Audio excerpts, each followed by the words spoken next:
welcome in. How are y'all doing today?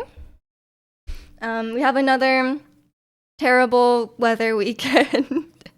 just classic, just classic spring weather. I'm hoping it'll get nice because we had one week where it was like, oh wow, it's like nice. It's like kind of warm out, really sunny. It's a great time. Um, but the other day, I was like, oh, I want to walk to the store.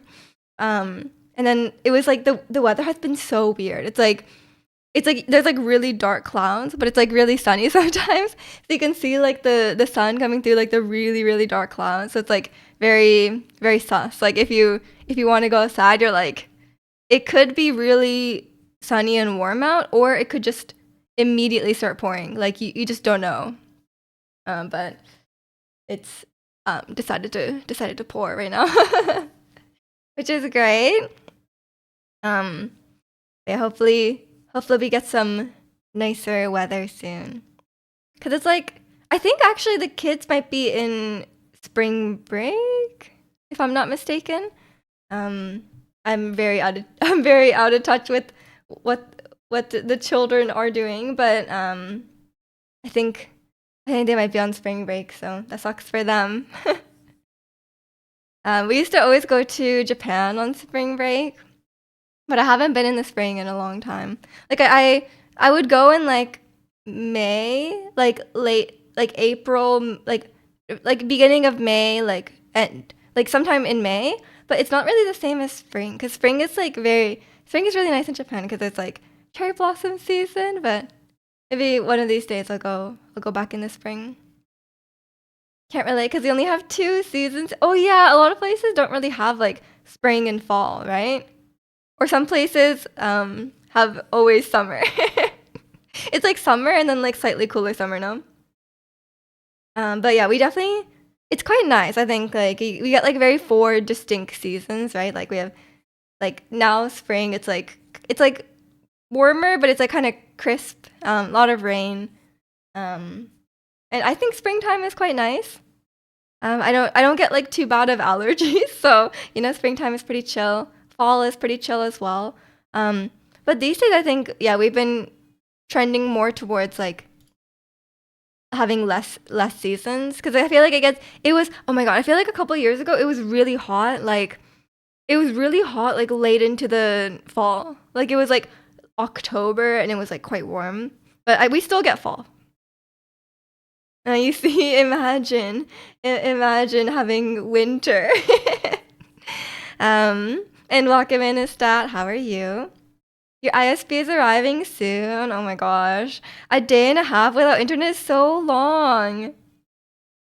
How are you surviving? I didn't actually like read your message properly and I was like, oh, your internet is out. But then I read it again and you said a day and a half. I was like, oh my god, that's so long.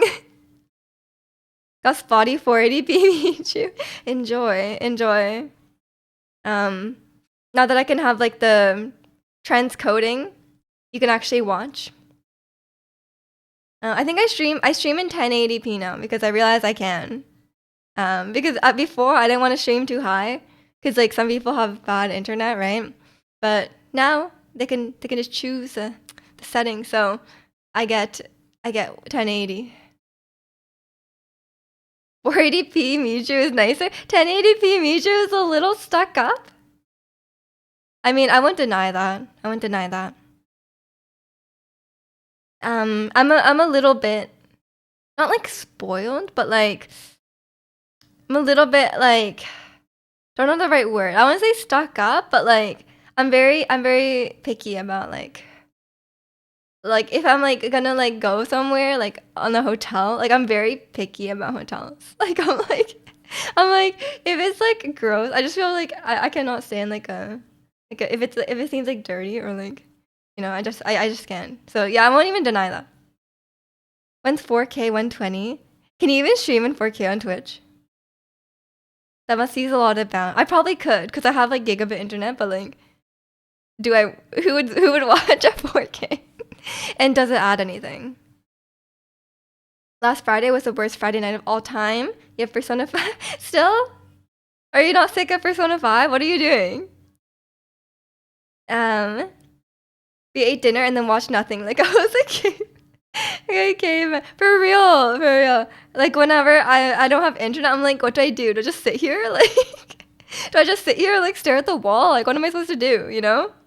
Um, I guess you could play on your Switch, right? You could still play games, no? Like, cause like you don't need internet to play a lot of games. Um, yeah, you have Persona, and I guess nothing else. Yeah. I don't know what I would do. I guess I would, do some. I would do some. I don't know. I don't know what I'd do. I'd probably just do like non-electronic hobbies. You're very picky with hotels as well. Like you judge a place with how well your bath. Yes, I do. You have to look at the bathroom. Like I feel like that's definitely the metric. Cause like if you look at the bathroom, it's a nice bathroom. Cause a lot of places a lot of places like the room seems nice, but the bathroom is like really gross. Cause I feel like if the bathroom is gross, how are you gonna survive? You know? I can't stay there, you know? So yeah, I 100%. I immediately scroll to the picture of the bathroom. Like obviously if the room itself is like gross and like it's a lost cause, but that's always the best metric. Persona 5 Royal. I was gonna say like reloaded. Persona 5 retro. Okay, Persona 5 Royal. I should know. I have the game.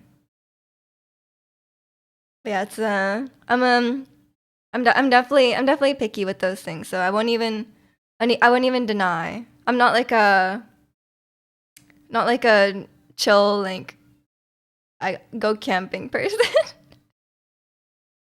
But I think that's okay, you know. Not everyone is a rough rough what is it? What people call like they're like roughing it out in the wild. I couldn't do that. Mess up room with the bathroom is spotless. The bed is like really disgusting, but the bathroom is fine. I just think hotels in general are pretty gross. I don't know if you guys agree with me, but I feel like I can't help but feel that hotels are just all like even like a really nice hotel, I feel like it's still a little bit gross. Like, do you really trust the room to be like that clean? Like, I feel like I don't. I always just feel like it's a little bit gross. I've stayed in a really small room, but the bathroom was gorgeous. Oh my god, when I was in London, um, the hotel I was in was like the bathroom was like bigger than the bigger than the bedroom. Like I was like, what is with this bathroom? It was so big. Like I was like, it was like I think it was just because like the room layout was like on like the corner.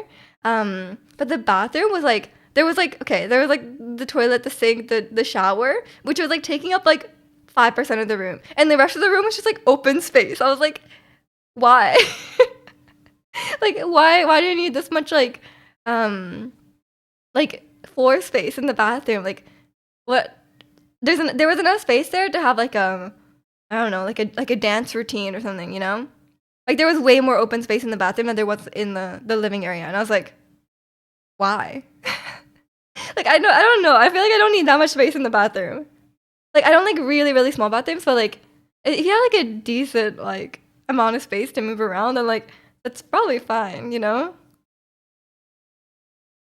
Not everyone is a caveman. I'd be an expert camper now with no internet experience. I mean, you do have your electricity and stuff. When the power goes out, that's the worst because you also don't have internet. You don't have internet and you don't have power. That's the worst. That's actual caveman behavior. Bathrooms bigger than the room are top tier. Do you know about unit baths in Japan? They're the worst. I didn't know about this, and then when me and my friend we went to Osaka and we stayed in this place that seemed nice, and we didn't realize the bathroom was a unit bath. Terrible. I will never. Pro tip: if you're going to Japan and you're staying in a place, make sure the bathroom is on a unit bathroom. And welcome in, Sergio. How are you? So much room for activities. Yeah, all the bathroom activities, you know? Just brush your teeth while you're brushing your teeth, get like a whole aerobics routine in, do some jumping jacks, do some push-ups, you know, like there's lots of space for that. Noting this down when I go to Japan. It's very important. Yeah, if you're also like me and you judge harshly in the bathroom, do not use. It's like, okay, the bathroom is like tiny, okay? There's a space for you to stand, okay? There's space for you to stand. There's a sink in front of you. There's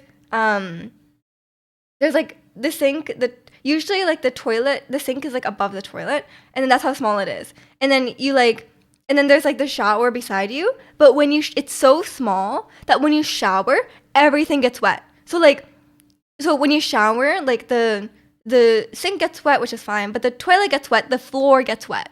So then after you shower, everything is wet. There's a drain in the floor, like near the toilet. So like basically the whole room is a shower. But it's kind of terrible because like after you shower, you have to like if you need to pee, you have to pee in this like really like gross like wet bathroom. It's just very unpleasant. Yeah, I do not like it. And it's very small. It's very very tiny. Not having power, definitely caveman behavior. It is.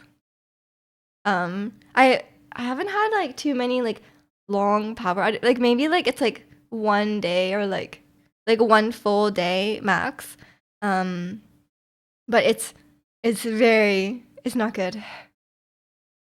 Nobody got time for a wet toilet seat. I know. Like it's so gross. Like imagine just spraying water all over your toilet, and it's like the floor is like really like gross feeling because it's like the whole room is like made up of this like I guess like waterproof material. It's not like a normal like bathroom tile, but I guess even a normal bathroom tile, like the floor being gross is like not great.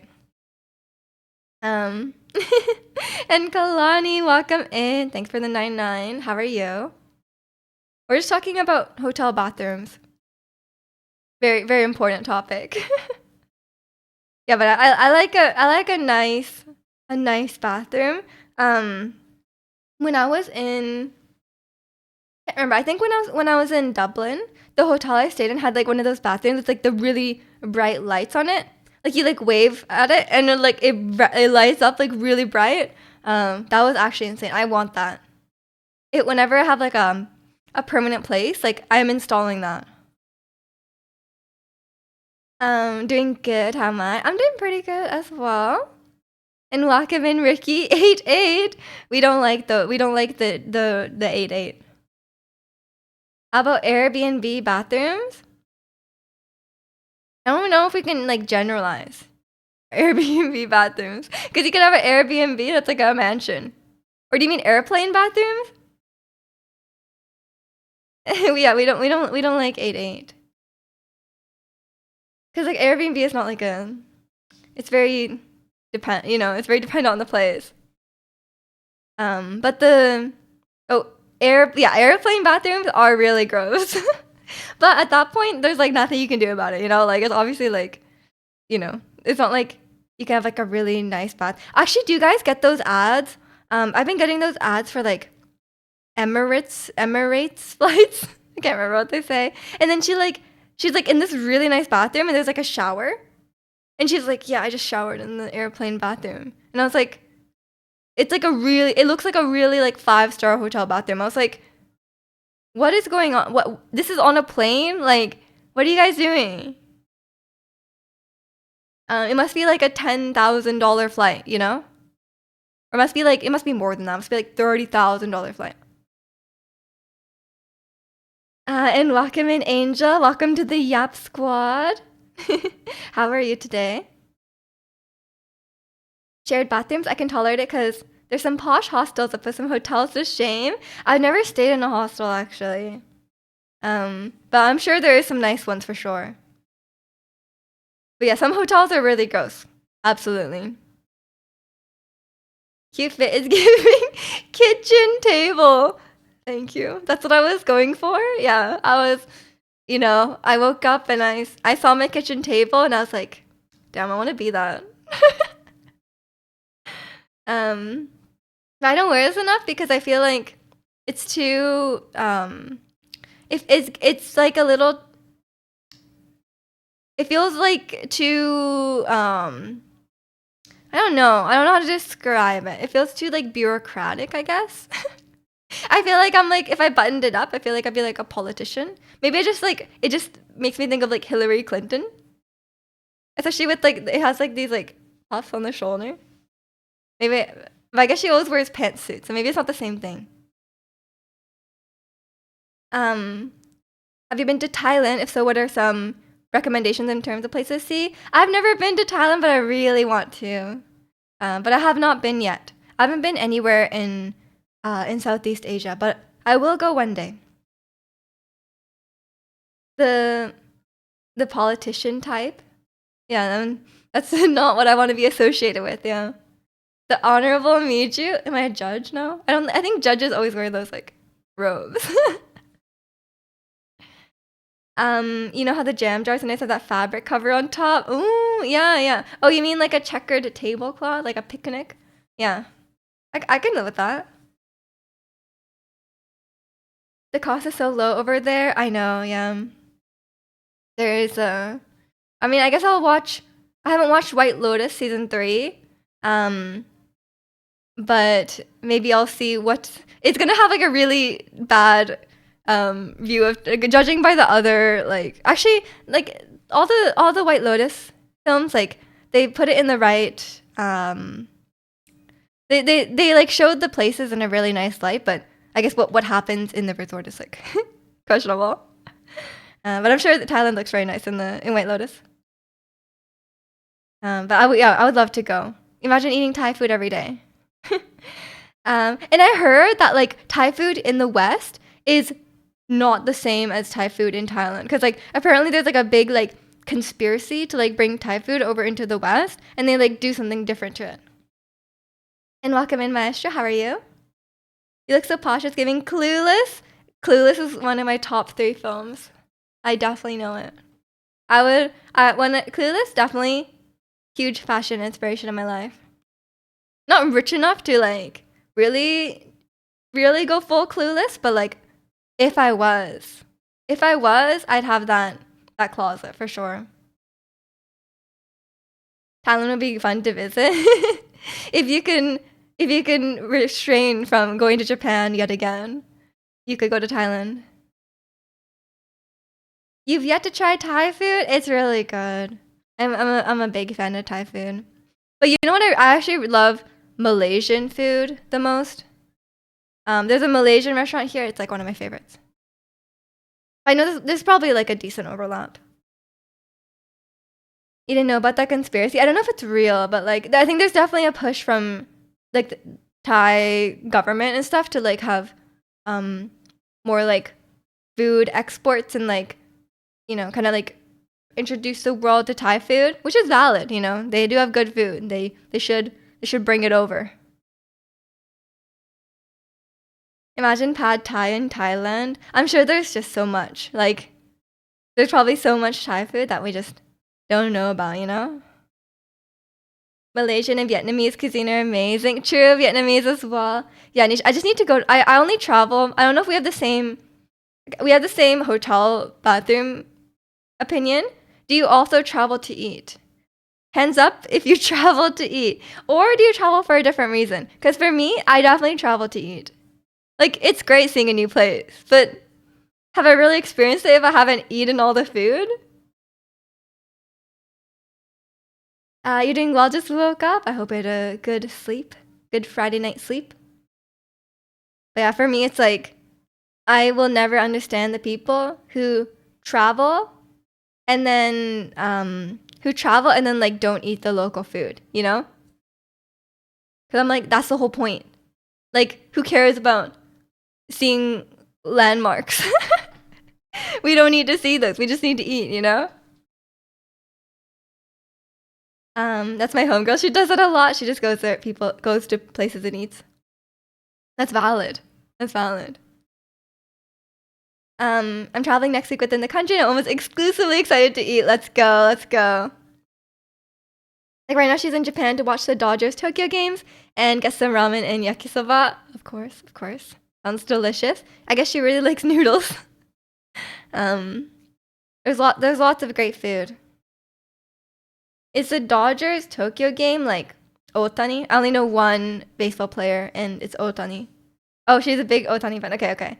Because I was in Japan during the World Series, and every time I turned on the TV, every time I walked in public, there was just like Otani everywhere. Like it was they're really. It's like he's like I don't even know who like the Prime Minister of Japan is right now, but like I know Otani, you know? Like that is the only relevant thing. Um, for so long, like, everywhere I went was like he was everywhere. He may have been the most talked about man in Japan for that period of time. Um, and Demon Slayer has a collab for that event too. Didn't know about that. How dare he? The WBC, World Baseball Champions. I'm probably close. When the countries face each other every 4 years, Japan is the reigning champs. Japan really loves baseball. Or so I hear it's good. Right. Right. Otani is Michu's hero. Yeah. I want to be Otani when I grow up. Me, baseball. Gonna throw balls, catch balls, hit balls with bat. I know baseball. No, I don't think I could. I don't know how they hit. Like, they hit the baseball with like the bat. When they do the thing when they hit the baseball with the bat. How do they do it? It's so small, and the bat is like this wide. No, how do you hit it? That's crazy, and it goes so fast. How do they hit it? I mostly travel for concerts and landmarks if here. Cuisine is usually my fourth thing I get to try. Third being iced tea, iced coffee shop. Iced tea, iced coffee shop. I mean, valid. Okay. World Baseball Classic. That makes no sense. I feel like my World Baseball Championship makes more sense. When they play when they do the stuff, when they play the game and when they get points and when they do home run. That's my that's my baseball talk for today. I think that's sufficient. But yeah, I don't think I've ever successfully hit a baseball with a baseball bat. I just don't know how it would be done, and I feel like it would hurt your hands because the baseball is quite. I'm not. I feel like baseball would be like not a good sport for me because I'm very scared of the ball. So, and baseballs are very hard. If you got hit by a baseball, I feel like you could die, So I don't think I could play baseball. Scariest sports? 1, probably baseball. 2, probably basketball. Because I feel like I would get hit, like, have you ever like bounced a basketball and then it hits like the tip of your finger? Have you ever done that? Basketball dangerous. You might get hurt. And like basketballs are pretty heavy. If you got one hit at your head, it would probably hurt. They're pretty. They have some weight to them. The finals was USA versus Japan. Otani said the craziest motivational line: "Stop admiring your favorite players. You're here to beat them." I mean, that's just true, right? Because like if you were like a rookie, I was thinking this in like hockey, right? You're like a rookie, and then you get drafted to like the Penguins, and then you're playing with Sidney Crosby. Like, aren't you just starstruck? Like, aren't you just like, oh my god, I had a picture of you on my wall, And walk him in Philipwood. Every sport that includes a ball can be scary. Absolutely, I 100% agree. I am the person running away from the soccer ball. People get mad when you say World Championship when countries that don't play the sport aren't included. But you're never going to include every country, man. There's so many countries. I thought at one stage baseball, and cricket were the same thing. Mind you, I was 5. I think that's okay. I think that's acceptable. My pain when I was into football. Football's scary too. Like any contact sport is very scary. Like football, I mean lacrosse. Lacrosse is scary because like they're very aggressive and also the ball is very hard. It's we go by how scary the ball is. And obviously hockey is scary. And like I was worried that like they're gonna die, you know, because like sometimes you can just die. Like sometimes you just like they get hit on the boards, they get really injured. And I'm always worried because the skates are very sharp as well. And probably people you get your fingers cut off, you know.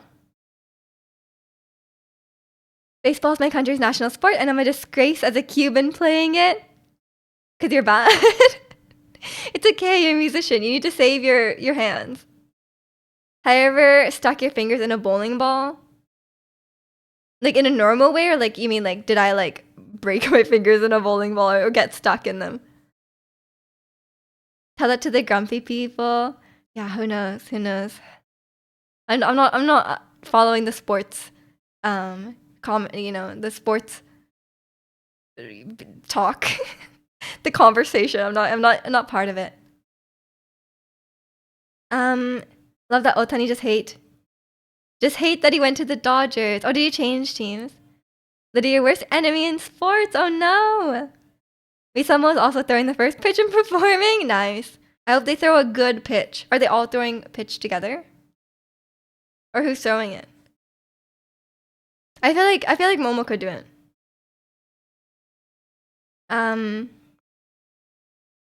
You suck exactly. Thanks for looking at your excuse for me. Look, not all of us can be sports people, okay? I'm not a sports person.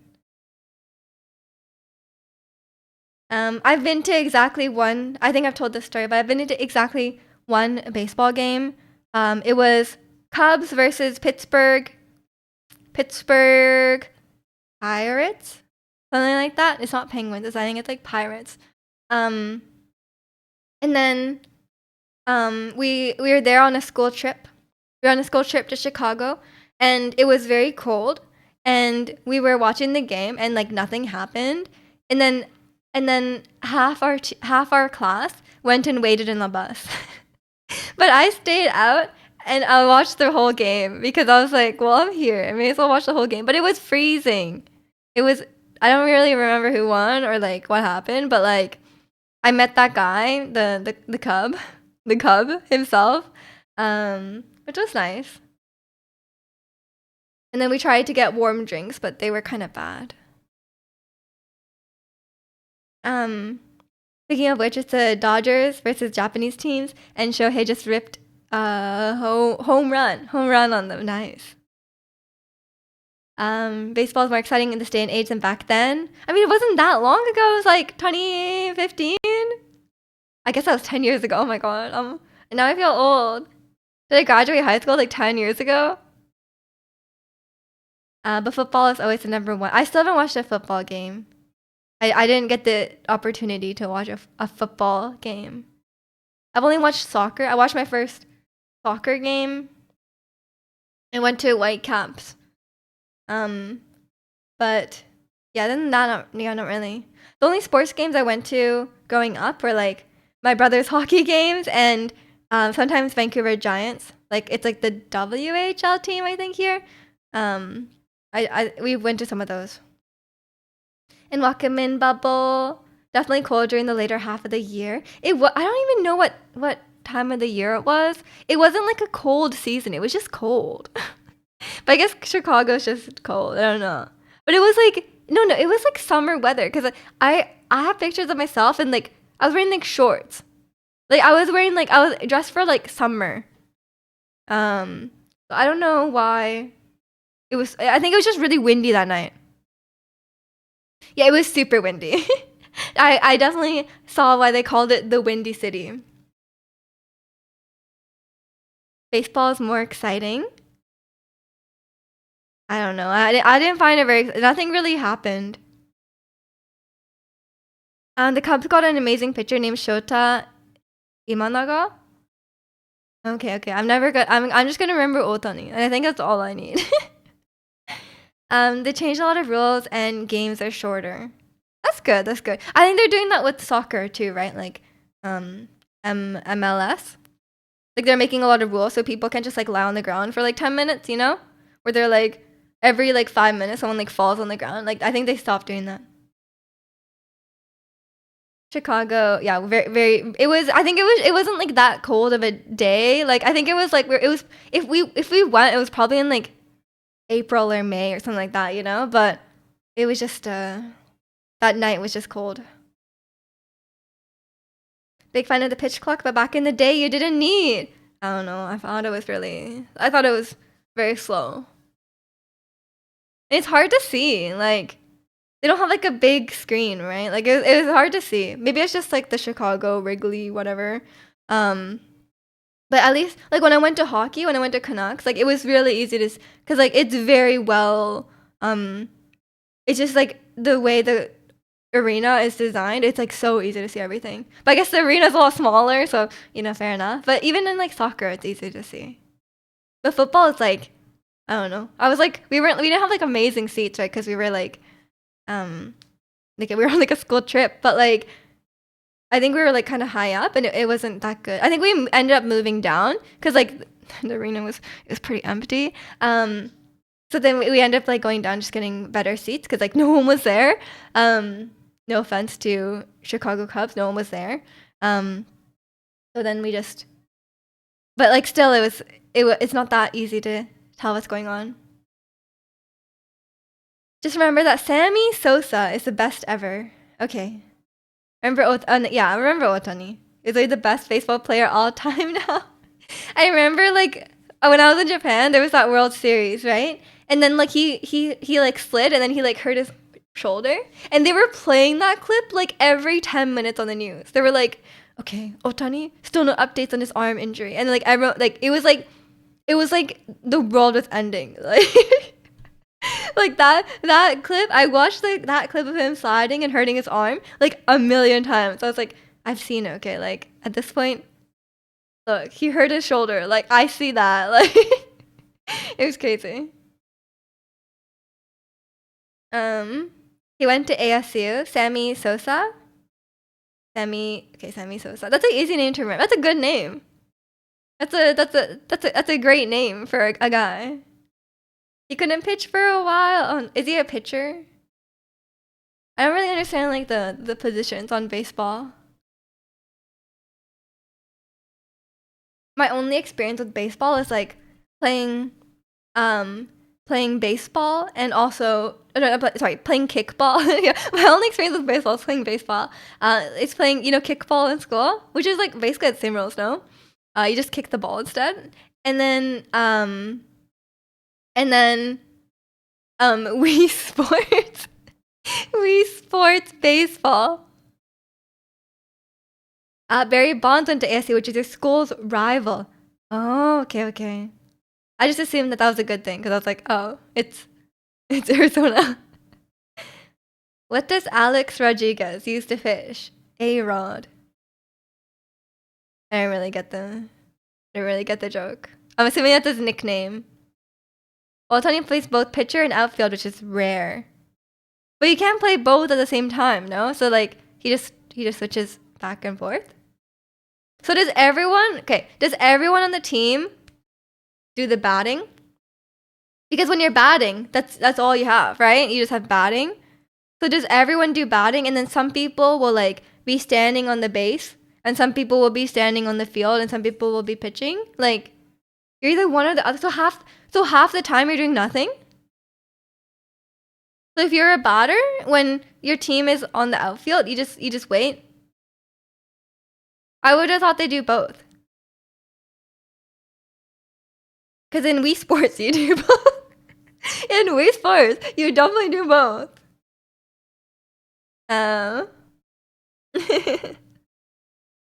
This is my lack of base. I guess the teams are really big then. There's a lot of. It must be boring. You're just waiting. No wonder they're always chewing stuff and spitting it out. They're bored. There's a good movie about that, about baseball. What's the classic baseball movie? Is Moneyball about baseball? I guess it's not. It's not like I guess it's a sports film. Yeah. 9 players bat and the pitchers pitch. That makes sense. The pitchers had to bat, but they took that out and made designated hitters so anyone can fill. Oh. Okay. So now some people only pitch and some people only bat and some people only. Okay. I see. Yeah, apparently I didn't know much about baseball. I never really thought about it. Um, that's okay. There's a lot of sports out there, you know. I don't really know how basketball works either. And I just I've never watched a game of basketball anyway. I've just played it in school. When do we get pitchers, batters, fielders separated? Now your team's gonna be so big, man. You're gonna need a bigger private jet to carry everyone. And it's crazy how much they get paid. It's crazy. Like sports players, like hearing about the Canucks contract re-sign. It's like, oh, you're getting $8 million a year. Does that seem good to you? Like, that's crazy. That's so much money.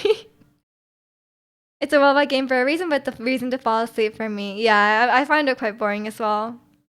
It just feels very slow.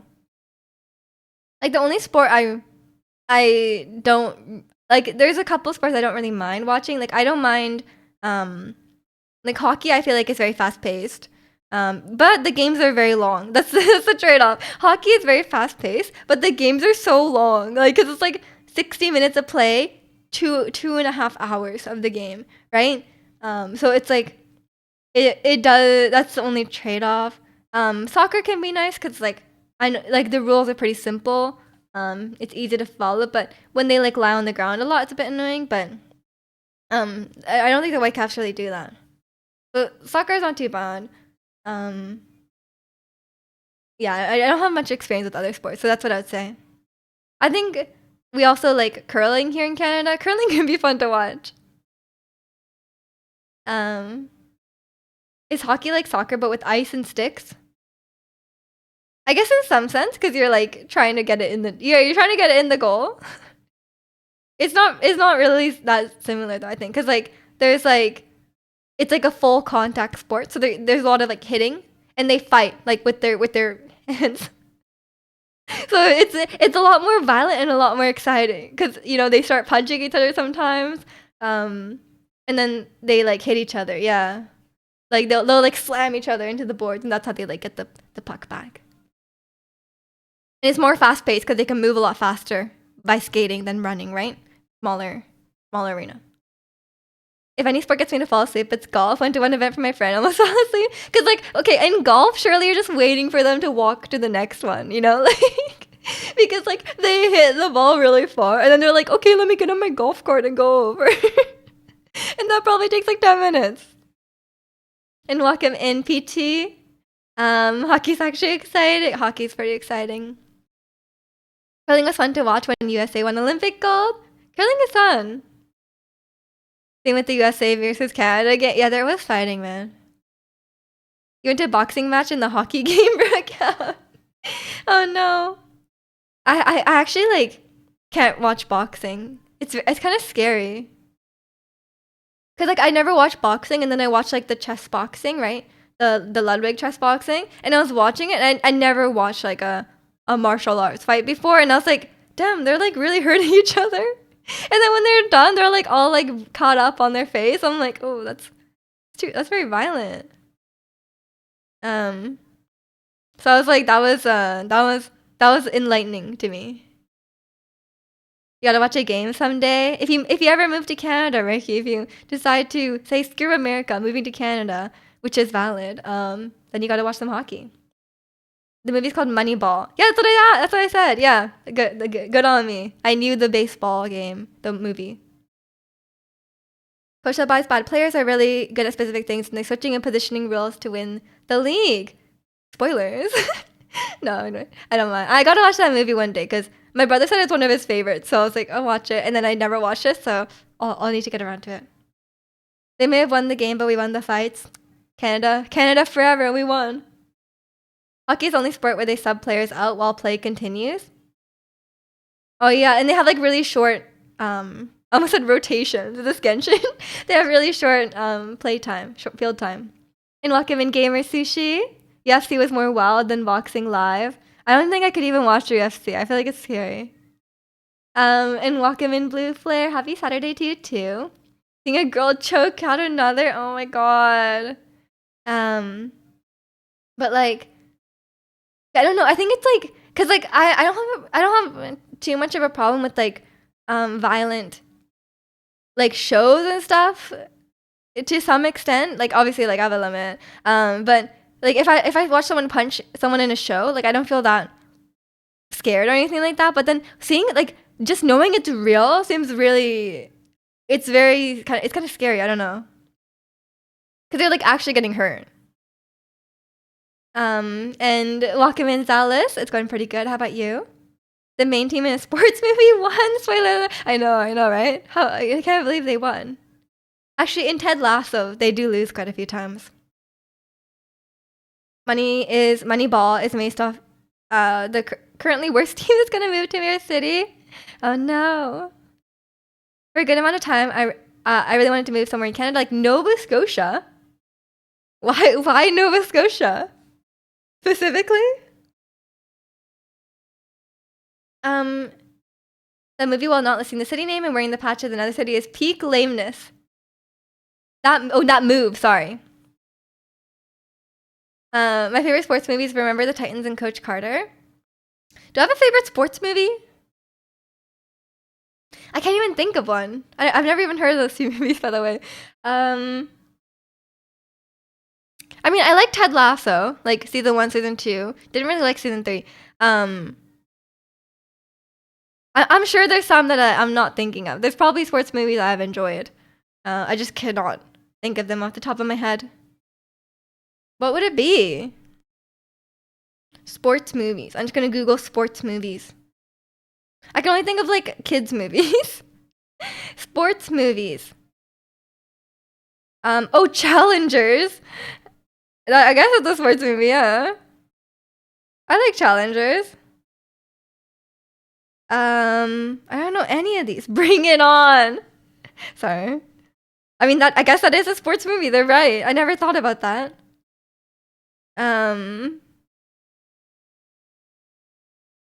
The Longest Yard. What the heck is that? That sounds like a football movie. I've never heard of half of these movies. What are these movies? Top sports movie. I do not know them. Heard a lot about the place back then. Not really any interesting reason. That's a very random place. At least in my eyes as a Canadian. I guess like Rocky, but I've never seen Rocky. You know the movie where I used to watch this movie when I was a kid. You know the movies where the dogs play like basketball or something? You know that movie? Shaolin? Oh, I feel like that's not the right way to pronounce it. Pretty much how I learned about American football. Oh, I see. Banger of a movie, Chaplin Soccer. Shaolin. Shaolin? I don't know how to say that. Airbud. Yeah, Airbud. The dog playing that. Give me. That was great. But the ice cream truck driver. Yeah. Oh my gosh.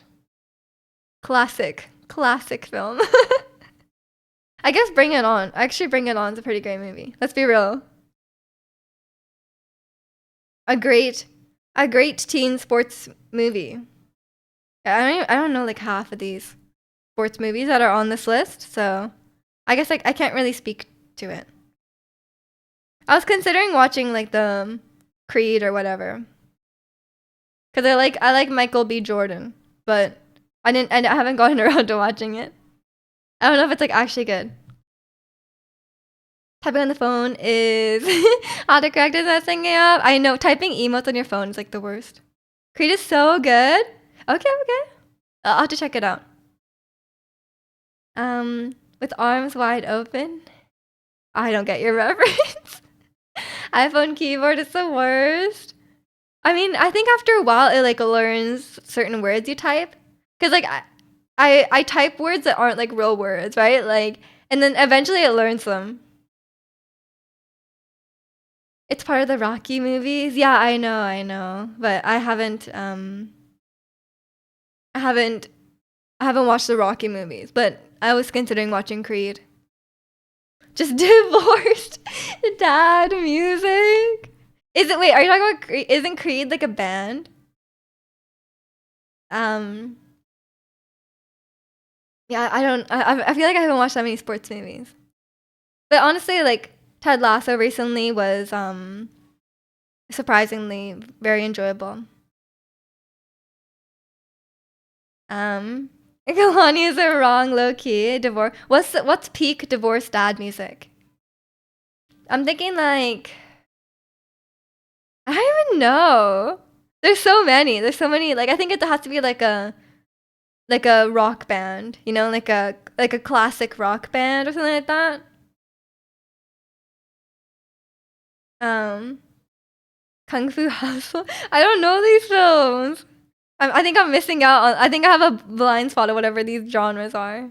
Because you should have heard of the film. I just haven't watched it. Actually, that's not even true. That's not true. Nickelback, early thousands rock, possibly, possibly. I know my uncle, who's like a man in his, I think he's in his 60s now. Um, I think he listens to Fall Out Boy, and I don't know why. Because my cousin, I remember like years ago, my cousin was like, "Yeah, my dad keeps blasting Fall Out Boy." And I'm like, "Why?" I guess he likes it. I don't know, but he's like not the demographic I would have expected, you know? Like he's like a 6-year-old man. Like I think it's really funny. I'm like, I like Fall Out Boy, and I was like 17 at the time, you know? That emo all yeah, I don't know why. That was like really shocking to me. I don't know if he still listens to it. Very random. But yeah, so he's not divorced, but like he is like the dad in the right age, you know? So like was was very it's very weird. But I'm sure they have older fans at some point, you know?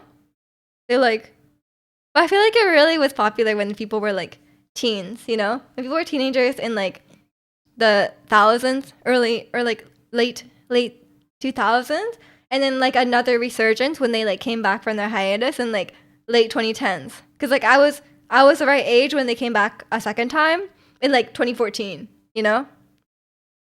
Like I got looped in on that one. But I don't know what dads or where your dads would have gotten this from, you know? But yeah, what else? I don't even know. I mean, my other uncle, who's in Japan, he loves like Yoasobi. Like he was like when we were in the car, he keeps like asking to play Undead. He's like, "Can you play Undead again?" I'm like, "Okay, fine. We'll listen to Undead." He really likes that. I think he likes a lot of like the anime songs, you know, because he might be a weeb, even though he's Japanese. He might be a weeb at heart. I don't know what animes and stuff he watches. I know he watches like um he watches something on like I don't know if it's like YouTube or like he has something on his phone that he always watches, and then he watches at like 2 times speed. Or I think it's like it's something crazy like 2.5 times speed. And I'm like, what are you watching? Like, why is it so fast? Like I can't even like keep up, right? Because it's so fast. And like he's like, yeah, just watch it faster so I can see the end. I'm like, bro. Given to the Annie song Gacha Pop. I mean, I will admit a lot of anime openings and closing credit songs are quite good. Um, listen to all the Yosobi and Lisa. Okay, okay. And Kenshi Onizu. Um, I mean, I do love Yosobi. Even though it's weeb music, it's very good. It's very good. Like a lot of weeby stuff has good music. Can't forget Kenshi. Yeah, and Hoshinogen. And welcome in. Cool. Do you hello? I've been known to say hello sometimes. Yeah. Yosobi has turned into weeb music. I guess so. I guess so. I think she definitely, but she's just like very she's just very popular, no? Like she's just kind of everywhere. Like she had a song for Pokemon, you know, like she's reached a whole level. Her and Ed Sheeran with the Pokemon music. Very random. Um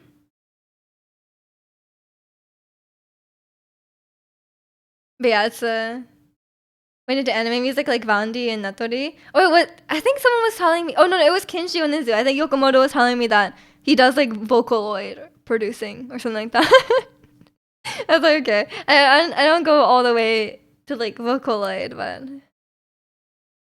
your name is cool but shy. It's not weird. Okay, okay. Welcome in. Yeah, I like Vandi. Um, it was read Naruto, Natori. Did I say Naruto? What did I say? Ed Sheeran is a Pokemon song? Yeah! At the end of Pokemon Scarlet and Violet, it plays an Ed Sheeran song. I was like, what is this? Very random. I guess they've had a few artist collaborations, you know? Other made a girl group as concept is horror pop. That sounds cool. Sounds suitable, you know? She's very talented. That One Republic was the greatest anime collab. One Republic? That is not the crossover I would have thought. Are they still doing stuff these days, or was this like back in the day? Because I know they were popular in like early 2010s, something like that. It's been a while. It's been a while since I've heard of anything. There's there's a lot of great artists in Japan for sure, and like a lot of them end up doing like a lot of popular artists do end up doing like anime openings or closing songs, right? Because like they just it's probably a very good like it's probably a pretty good gig, you know. When I was a kid and fell asleep to wake up to Inuyasha ending song. What? Oh, because you were watching it? That's cute. They did the ending for Kaiju. I don't know what that is. I'm sorry. And welcome in, Ruska. Reading well today. Yeah, what's everyone been watching?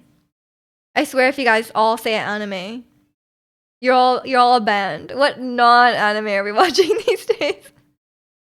Severance is almost at the end. Next week is the finale, which I'm very, very excited for. This stream. You've been watching this stream? No way. And Ricky, I'm not gonna defend your baseball skills if you say anime. Literally the Inuyasha song would be loud and it hits hard. Aw. Invincible? That's like the superhero one, right? It's good? It's like the animated superhero show. Is it related to the boys? I can't remember. Not gonna lie, only anime right now. Come on, Kalani. Come on. Miss Marvel, not that good so far. Miss Marvel was like okay. Like I thought it was cute and I thought the characters were charming, but is it like a really good show? No. And it really falls apart at the end. Like the villain plot, like I'm not gonna spoil anything, but like the villain plot kind of is not good. Just fair warning. It's like the show is like very strongly okay. It's far better than the boys, really? I like the boys season 1, season 2, but I can't remember if they're on season 3 or 4. The recent season was not my favorite.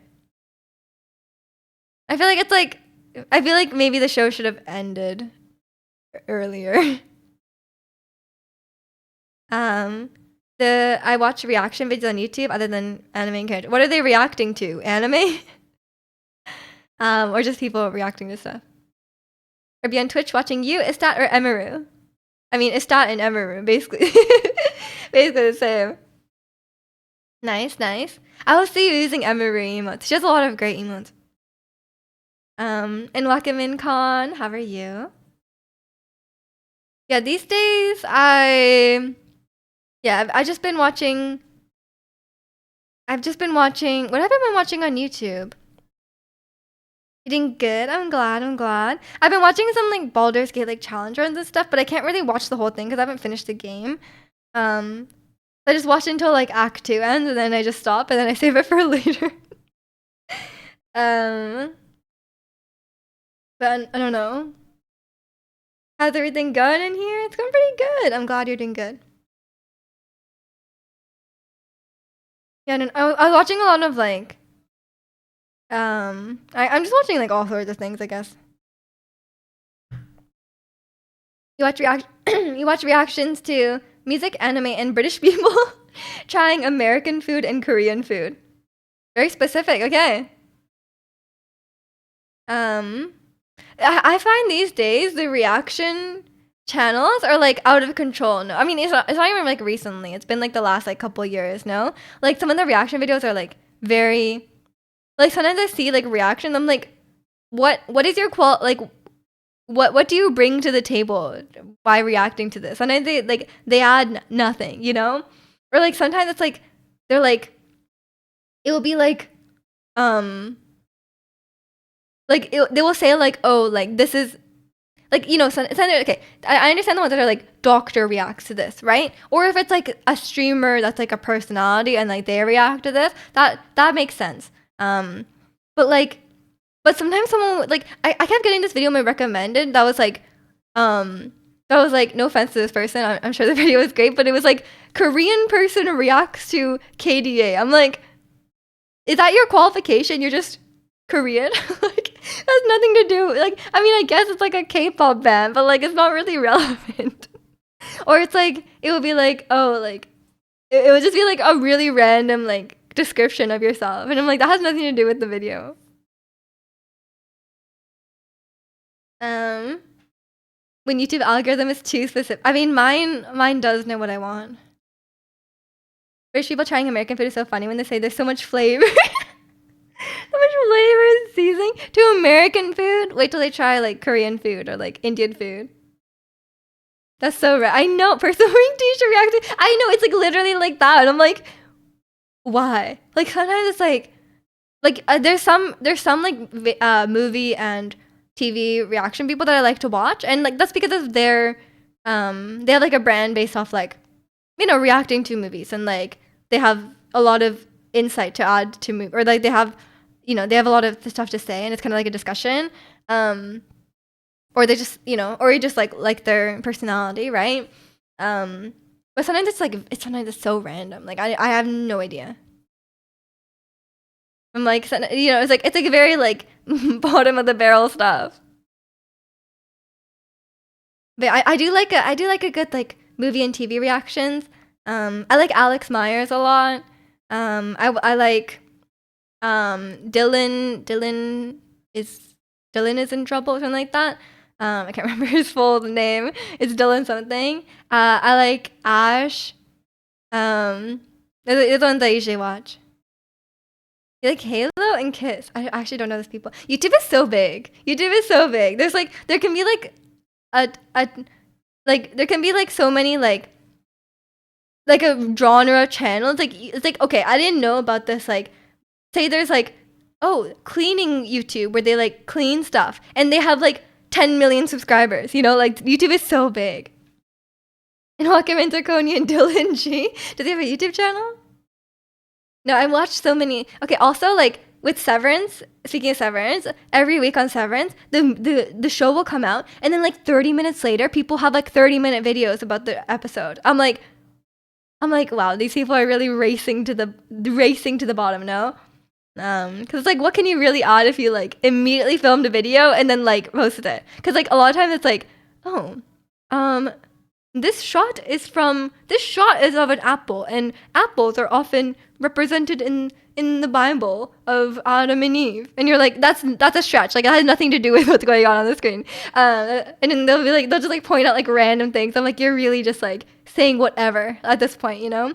I'd rather just wait. Nowadays, I just wait till like a day or two later, and then I wait for the people who have actually like put some thought into it before releasing. Like I understand, like this is the same with like Genshin as well. Like when new stuff comes out, it's like when the new character comes out, you have like a lot of content creators, like they talk about like it's very so much pressure to be like the first person, because if you're like a little bit late, then like you don't get any views anymore, you know. So it's probably the same with like Severance, like breakdowns or whatever. But like if you release a video like right after it comes out, it's like, come on. Like a YouTube channel called The Korean Englishman. Oh yeah. I do know them. With the Go Son Heung-min, of course. I'm still waiting for him to be on Running Man.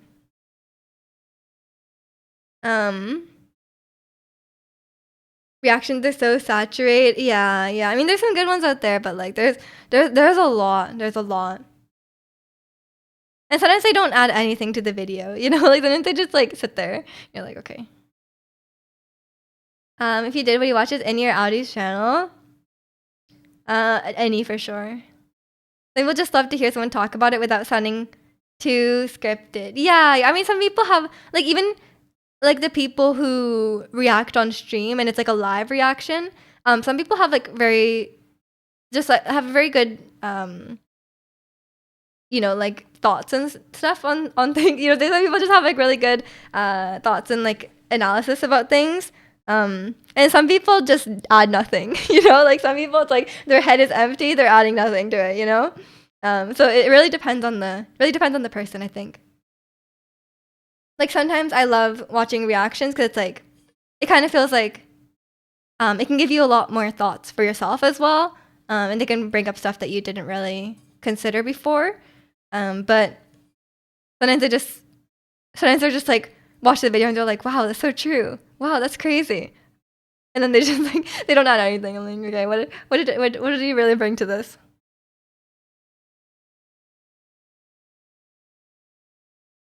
But yeah, it's not too much. I seen a K-pop video and the guy said, I don't know what they're saying, but I vibe with it. Fair enough. But it's I don't know. I don't watch it too much like music reactions. I watch like vocal coach reactions. That's some of my guilty pleasure as well. I like but only some of them don't really like add anything. Like some of them don't like I feel like if you're gonna be like, okay, I'm a vocal coach, I'm reacting to the singing, then you really have to like, you know, use your expertise and like really, you know, be informative or something like that. But yeah, I do like a good the vocal coach runs. Seen vocal coach reacts to Red Velvet a lot back. I mean, there's a lot to say about Wendy. She recently performed with like the live orchestra. She did When the Rain Stops or When This Rain Stops.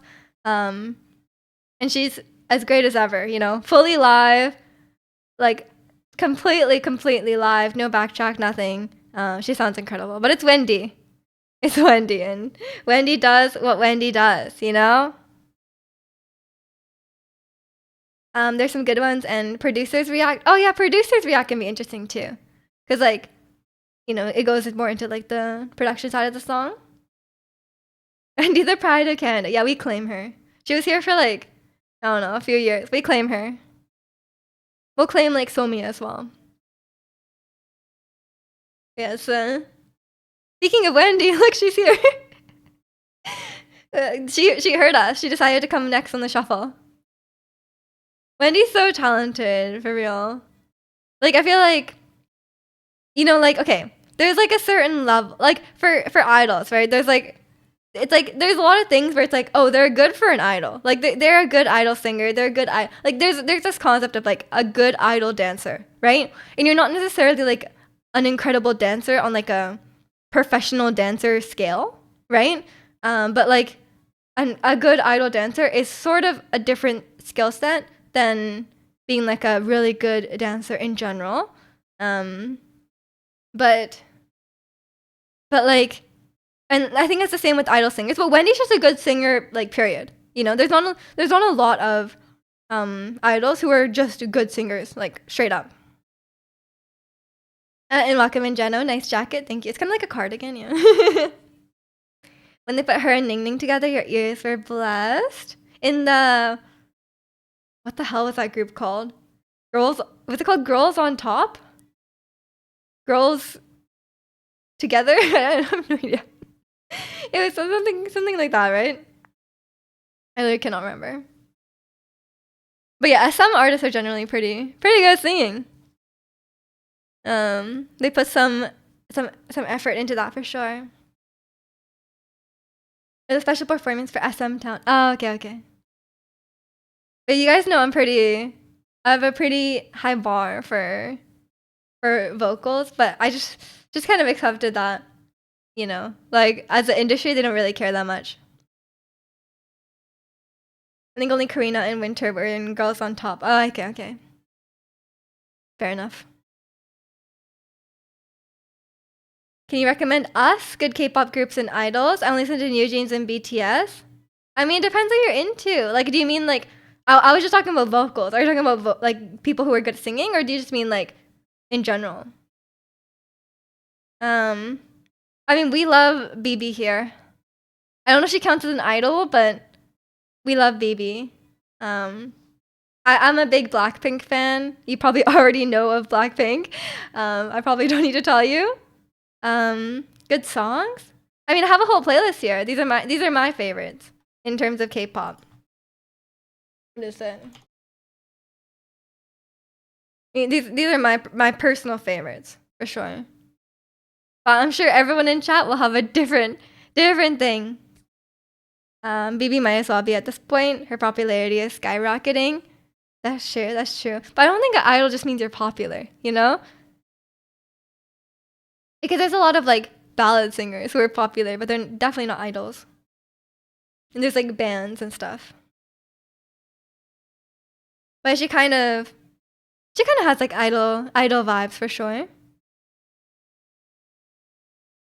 But yeah, these days I was learning Jenny's dance on Thursday, and my legs are still sore. I think I'm just very out of shape. I have to go to Pilates today, and my legs are still sore. I'm like, oh shoot, I messed up. But I got it to 75% speed, and it is. The dance is really hard. It's like the style of dance. Apparently, it's like. Can't remember what they called it, like Afro beats or something. It's like a South African, lot of inspiration from like a South African style of dance, and it's like it's like quite different. I guess I'm not very good at stuff that's very like if it's like kind of like groovy or like the rhythm is not super straight. It's like a bit tough because I lack skill. And I cannot do like isolations, you know? But I think that's just something that requires practice. So I'm just gonna do as best as I can. At least it's a workout, but it's definitely a bit tough. The playlist being named DMC is so funny. It's true. I mean, I have it muted on my Bond, so it's fine now. But it is DMCA for real.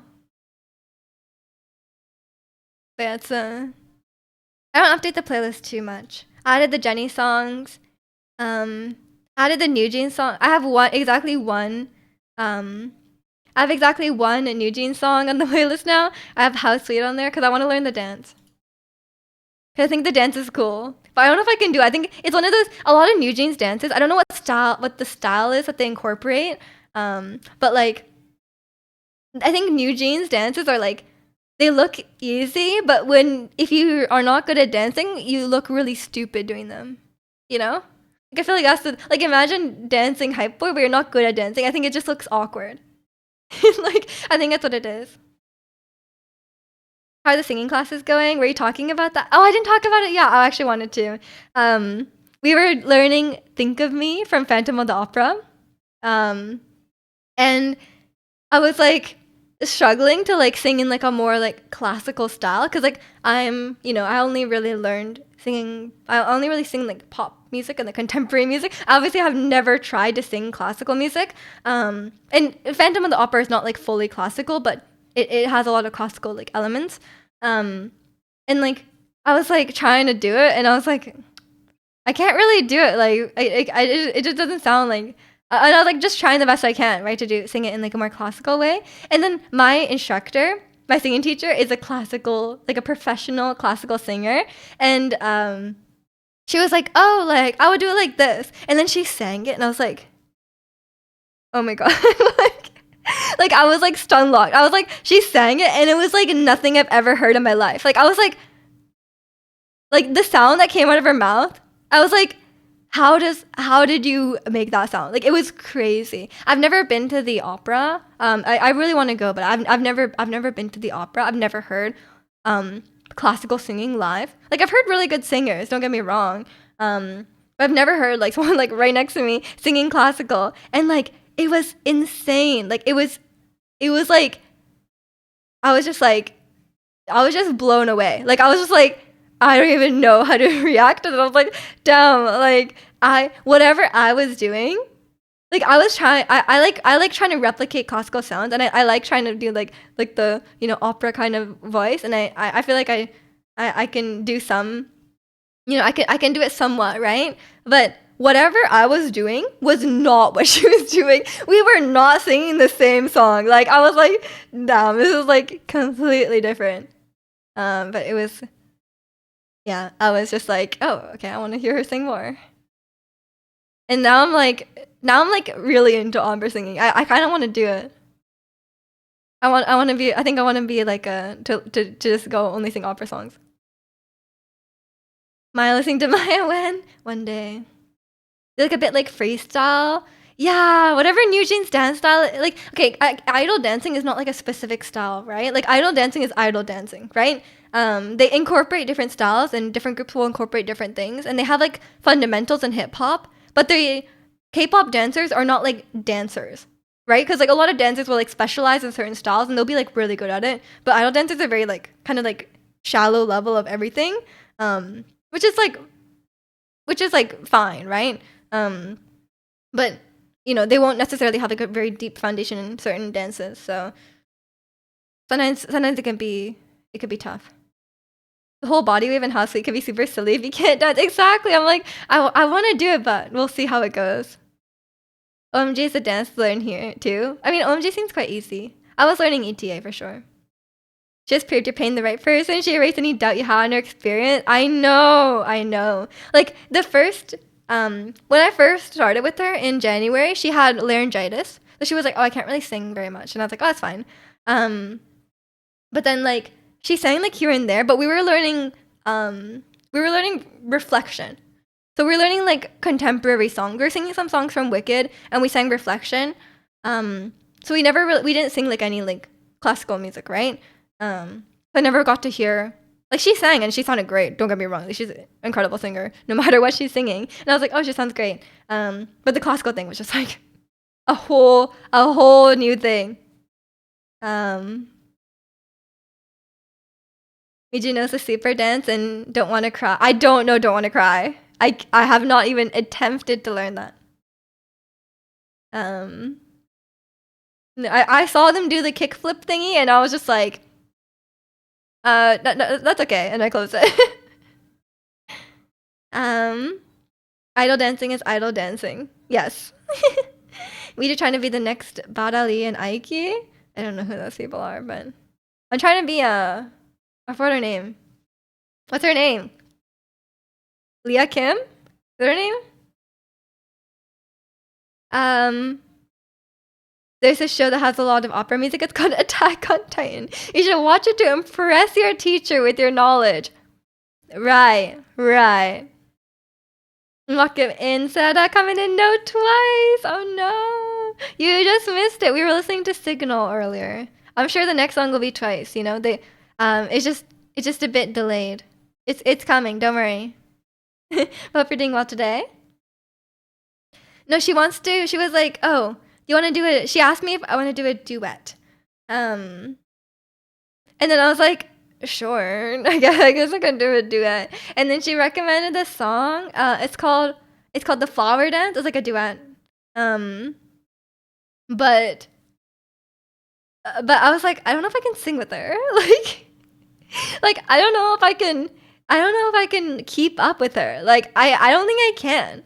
Like if I sing in the same song as her, like I'm not there, you know. So we'll see. The song is in French though. I thought because it was an opera song, it'd be in Italian, and I was like, oh, I'm excited to sing in Italian, but it's in French. So it's miget time. You're not lying on the opera part though, big bit indie though. I don't think it's the same kind of opera song she's talking about. You got Yeji and the Seraphim album yesterday. Yeah, I saw the photos. Oh yeah, does it come with them photo cards? Oh, I forgot to add Jisoo's song to the playlist. I kind of wanted to add it.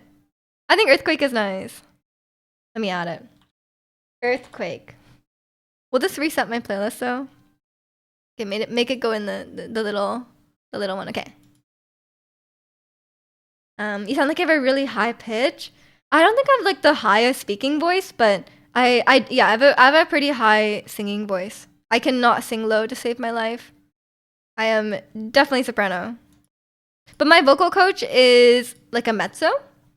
Which is like a lower, it's also called an alto sometimes. So she's gonna sing the lower part and I'm gonna sing the higher part, but the high part on that song is very high. It's very high because it's like opera singer high, and I'm like, yeah, I can reach those notes sometimes, but we'll see how those gonna go. Your favorite song from Jisoo's album is Your Love. Does she have an album? I thought she had like a EP or something. Jisoo's songs are not really my cup of tea. Like I'm not a big fan of like dancey kind of like EDM songs. But I think her song is very well done. Like I really like what she's done with it, and she's been singing live on music shows. You know how I feel about people singing live. She has been singing with the mic on. You can hear her. You can hear when she's singing. I like when you can hear when they're not singing and when they're singing. Like I think it's I like they don't have to sing the whole time because it's like they might have like an intense dance part. But I like being able to hear when they stop singing. Die with a Smile by Bruno Mars was inspired by Eden from Attack on Titan. Not Bruno Mars, the weeb. But yeah, I think Jisoo's music is very well done, but I'm just not a huge fan of her style of music, which is like fair enough. I think she has a very strong concept, and people have been saying like Jisoo's solo is like the most K-pop out of all the Blackpink girls, and I'm like, that's fair enough. And welcome in Armand. I'm doing good. How are you? Can shatter glass cups? I've never tried. I don't know how high or loud you have to sing to shatter a cup. I can sing pretty high though. Like I can go like I don't sing like whistle notes because it's pretty damaging to your voice, but I can on a good day I can definitely reach like the upper limit. Just as only member you really follow. I'm a big Jennie fan, as you guys know. I like Jennie's. I mean, we can talk about Blackpink's solos, but you guys know how I feel. I've talked about this a lot. I've enjoyed Jennie's singles a lot. Yeah, Jennie had the best solos in my opinion. I think she has she's pretty well rounded. She's not like she's never been like the best singer or like the best dancer in the group, but she's a really good dancer, or really good idol dancer, and she has enough.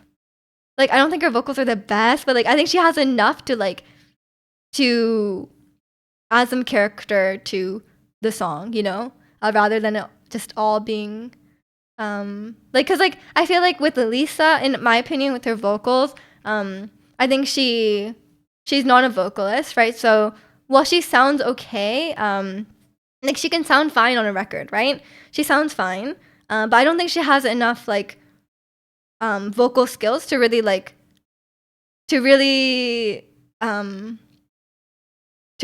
characterize her songs, right? To really like just like add anything to the melody or like stuff like that, because like you can really hear it in like Born Again, for example, like she sings and she sounds good, but like there really isn't anything there, right? She's just singing the notes and it sounds fine. But then when like Ray sings, then you'll hear like, she adds a lot of like style and emotion, and like there's a lot more there, right? When she sings. And I think Jennie does enough. Like it's not like a vocally heavy album or anything like that. So I think in terms of like her branding, she has a very clear brand and image, Jennie. So I think that makes for, and she seems to have like an artistic vision for the album. Whether it's her or whether it's like someone else, like or her team or whatever. The album seems to have a pretty clear artistic vision, and I think that's puts it above the other albums, right? Because like Rosea, I love Apatu, but the rest of her album was quite like samey. It wasn't very. I didn't find it very interesting. Like there's a couple songs that are like, oh, these are, I like these songs, but like, would I really come back to the album itself? Not really. But I love Apatu. But the Apatu was so different from anything else on the album. If there was more songs like Apatu on the album, I think I would have liked it more. Lisa solos and Jisoo solos are kind of mid. I mean, I'm reserving judgment for Jisoo because like she doesn't have a full album yet. But I thought Flower was like okay. I didn't feel that strongly about it. I think Earthquake is fun. But we'll see what else she puts out. I think it's hard to compare Jisoo with everyone else because she has less. And yeah, I do like her acting side. But it's nice to see that she still wants to do music. She seems to want to, right? And then she seems to have like a sense of style and stuff she wants to do. I think she's always really liked like electronic music and like dance music, stuff like that, because she like on tour and stuff she would sing like Clarity and stuff. So I think she also has a pretty strong like image and vision for what she wants. That's why I feel like that's why I don't like Lisa's, because hers, she seems like she doesn't have a very strong like brand or image or like artistic vision for what kind of music she wants to do. It doesn't seem like she really cares about the music. You know what I mean? Handlebars was so good. Yes, I like Handlebars. Enjoyed your buttered omelet, Ricky. Not many people can pull off solos. Shout out for Yoonjin for good indie song. I love Yoonjin songs. You guys know that. But yeah, I think to pull off a solo, you have to be like, I think you have to have like very, I think a lot of it is like a very strong image. Like considering like a lot of Western artists, like, like Sabrina Carpenter and like whatever, Taylor Swift, like I feel like you need to have, like there needs to be something there, if that makes sense. That's very vague, but like, I feel like people need to be able to like identify who you are and like connect with you. All Eyes on Me was my favorite from Jisoo. I know you like that one, yeah. Welcome back, Chikano. If we talk about baseball, anime music, and yeah, Blackpink solos. We also talked about reaction videos. Only the anime part sounds cool. Too bad. Did came in, saw my actual cable from the walls behind my bed, and thought it being bent so bad was the culprit. That was it? There's no way, right? Does it all connect to one cable? And welcome in Coconut, we're doing well today. One of our internet tower thingies that's near my neighbor's yard has been hit by his car. Oh, what do you mean over and over? How many times did he hit his internet tower? Is he okay? Why is he hitting it so much? He drives a truck and sucks at Bro, what? That's messed up. Is he like driving home drunk? Like, why is he hitting it so much? That's the most American thing. That's crazy. I didn't butter the omelet after 14 people told me it was a bad idea. Okay, Ricky. Enjoy your cheese omelet instead. They found an egg his house for raining on internet. Can you put like a cone near it or something? Like, I worry about people in trucks, because like you can't see like If like a child is crossing your road, you can't see it. Sorry, I mean the child. And a lot of people driving trucks, like if that person is hitting their internet tower over and over, like they're gonna run over like an animal or like a small child. You're expecting severe weather later, so you need to focus on weather streams. Okay, stay safe, Sarah. Take care. I hope it's not too bad, but yeah, stay safe. That is so American. What the hell? Hitting it over and over. Dude, get like a cone. Like I don't even know. Like where even is it, like on the road? Like how is he hitting it? Have you seen it? Is it on the like where how is he I'm so confused. I'm so confused. It's in his yard next to what? Just drive it on the driveway. Why is he hitting the tower in his yard? Oh my god. The ISP tech was kind of laughing too. Oh my god. Happened to me 3 times. What? Your internet is out because a stupid drunk driver hits the tower? Is America okay? No, right? You guys aren't okay. I'm so sorry. Must be an American thing. It's American people in their trucks, man. What are they doing? That's crazy. Oh, by the way, I don't have my physio today, so we can stream. We don't have to end stream like extra early this time. Oh, I've gotten a fair bit farther in Baldur's Gate, by the way, so we can talk about that. I'm just gonna go to the bathroom. I'll be right back. A lot of Americans can't drive and can't stay sober. That's terrifying. We have a lot of like really crazy drivers here as well. I feel like it's gotten worse recently. I don't know. People are crazy. But yeah, I'm just gonna go to the bathroom. I'll be right back. Enjoy the Malamite while we reflect on that.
Okay, I'm back.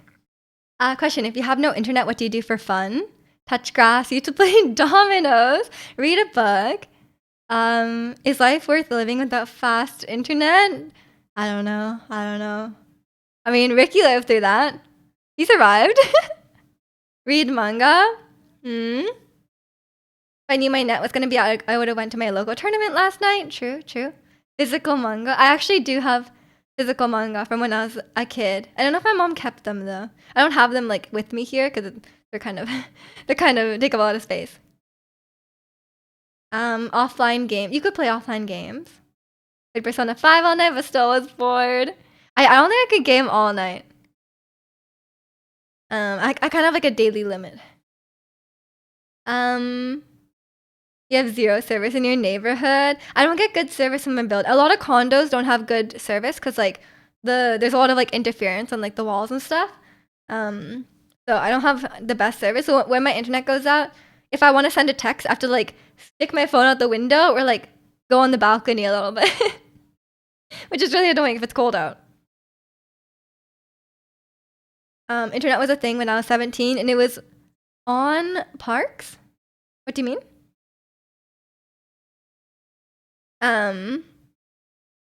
Like you had internet at parks? But yeah, I don't know, what would I do? I mean, I do have books that I could read. Fair, I could. Or yeah, or I could play games. Or I could, do like work out a bit or play some music, practice my singing.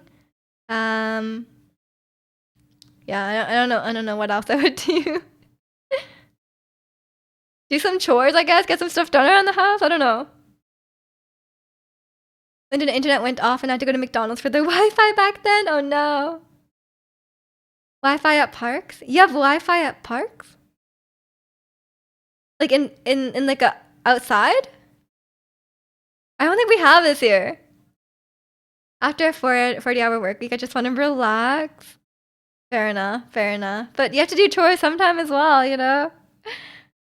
But yeah, it's I feel like it's never ending, you know? But yeah, I guess you could just play some games. I don't know. I have no idea. I know sometimes like doesn't like Steam go off like every Tuesday for like some like network they have some like maintenance every Tuesday at like around like 3 or something like that. Is why you need a hobby.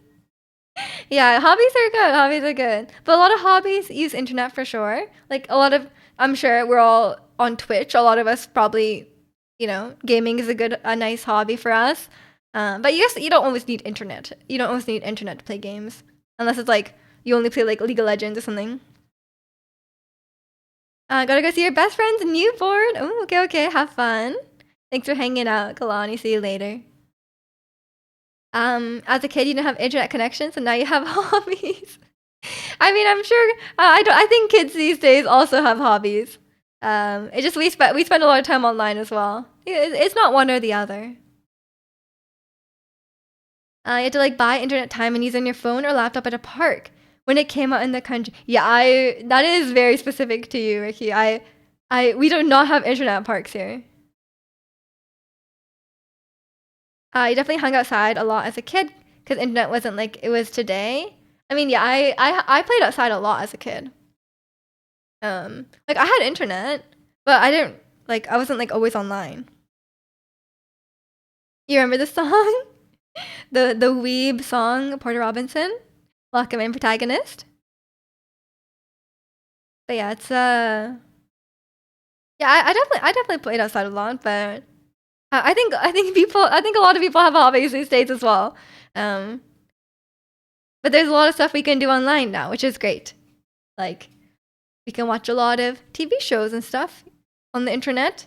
YouTube has some great content. Yeah, there's a lot. There's a lot for sure. Just cracked my knuckle. I did not mean to do that. What are your guys' hobbies? I know this can be like a tough question to answer sometimes. But what would you guys say your hobbies are? Your hobby is buying retro game consoles and modding them. Fair enough, yeah. But I guess you do need the internet to buy the games. Just using the internet in general. Using Google. Searching stuff on the internet. That's a very broad hobby. I don't know if that counts. Would you guys consider like scrolling TikTok or scrolling Instagram as a hobby? I don't think so, right? I think it's more of like a killing time thing, you know? You play the guitar and draw. I wish I could draw. And I wish I could play the guitar better. I probably just need to do it more. I'm very rusty. I remember I would watch anything on television in my 6 channels, and now on YouTube, I'm like, I don't know what to watch. True, yeah. There's a lot on YouTube. That's an addiction. Probably. I feel like a hobby should be an enriching activity. I guess, but is like gaming and enriching? I don't know. Like, would you guys consider watching TV a hobby? Because like I feel like it could be. Like a lot of people are like movie buffs. Like I feel like watching movies and watching media could be a hobby in some sense, right? But it depends. I guess it depends how you're watching it. If you're just like mindlessly having it on and you're not really, if you're not really engaging with it, then maybe it's not really a hobby. It's more just like I think it can be both, right? I think it could be like killing time and also a hobby. Someone just rage quit on me. Oh no. I think a hobby should include a skill. I don't think so. Because your hobby could be like I think your hobby could be like, trying to think of something that's like not a skill. It could be like collecting leaves, collecting rocks outside. Is that a skill? Not really, but it's definitely a hobby. Yeah, reading. Oh yeah, true. Reading books doesn't require much skill. Yeah, that's fair as well. Because yeah, if reading books is a hobby, I feel like watching TV shows should also could be a hobby. But I guess if you're just like mindlessly scrolling Netflix, then that's not really a hobby. And Saint, thank you so much for the raid. Welcome in. Bit of good stream. Bird sighting, you gotta be able to see. That's true. You gotta be able to see to do bird watching. Yeah, I don't think it requires a skill. I think skills are often hobbies, but they're not every skill is a hobby and not every hobby is a skill. Collecting things doesn't require skill unless we're counting being good at researching things. Yeah, exactly. And welcome in soft. Hope you're doing well today. Reading a book does expand your vocabulary. Not always, no. I don't think I would consider reading a skill. I mean, I guess it is. I mean, a lot of things can be considered a skill, but you're not really. I think after a certain age, you're not really improving your reading abilities. I think there's a lot of hobbies that aren't skills for sure. It could be, I don't know. There's just a lot of things. Yeah, how would you describe a hobby? I guess a hobby is something that you do. A hobby is something that I don't know, because it's not just something you do on your free time, right? It's not just like because like that would also count like sleeping or something. I guess something that is, yeah, I guess enriching. I don't know. I feel like we just go with vibes. You're like, okay, that feels like a hobby, and that does not feel like a hobby. And it depends how you do it, right? Because like, for example, I do my makeup in the morning, but for me that is not a hobby. But some people doing makeup could be a hobby. They could do it in like in an artistic way, and that could be their hobby. But for me, it's not a hobby. It's just me getting ready. As activities you can be passionate about, spend a lot of time and effort into. Yeah, I think that's a good description. I think something that you that interests you and are passionate about, then that's a hobby. I don't necessarily think you have to spend a lot of time. I think you have to put like a certain amount of time and effort into, or as much you make an effort to to set aside time and effort for it. Yeah, I think that's a good description. I guess it's something that interests you. Yeah. I think it can be very broad because people might have different hobbies, Because like, would I consider listening to music a hobby for me? Like I enjoy listening to music, but is it a hobby? But some people very actively listen to music and they very much seek out um different music or whatever. Maybe that's a hobby for them. It's something I just consider like part of my life, you know? All my hobbies have to do with the internet, especially in a dire situation. I mean, that's fine. That's fine. I mean, trying to think. No, but what about cars? I would consider cars. Like you're very passionate about cars, no? I would consider that a hobby. That you analyze K-pop lyrics as a hobby. The deep and meaningful lyrics of K-pop songs. I should, yeah, I should. I'll do that. But you need the internet or service to hit people up to meet. Yeah, I mean that's fine. That's fine. I think a lot of things require modern technology these days.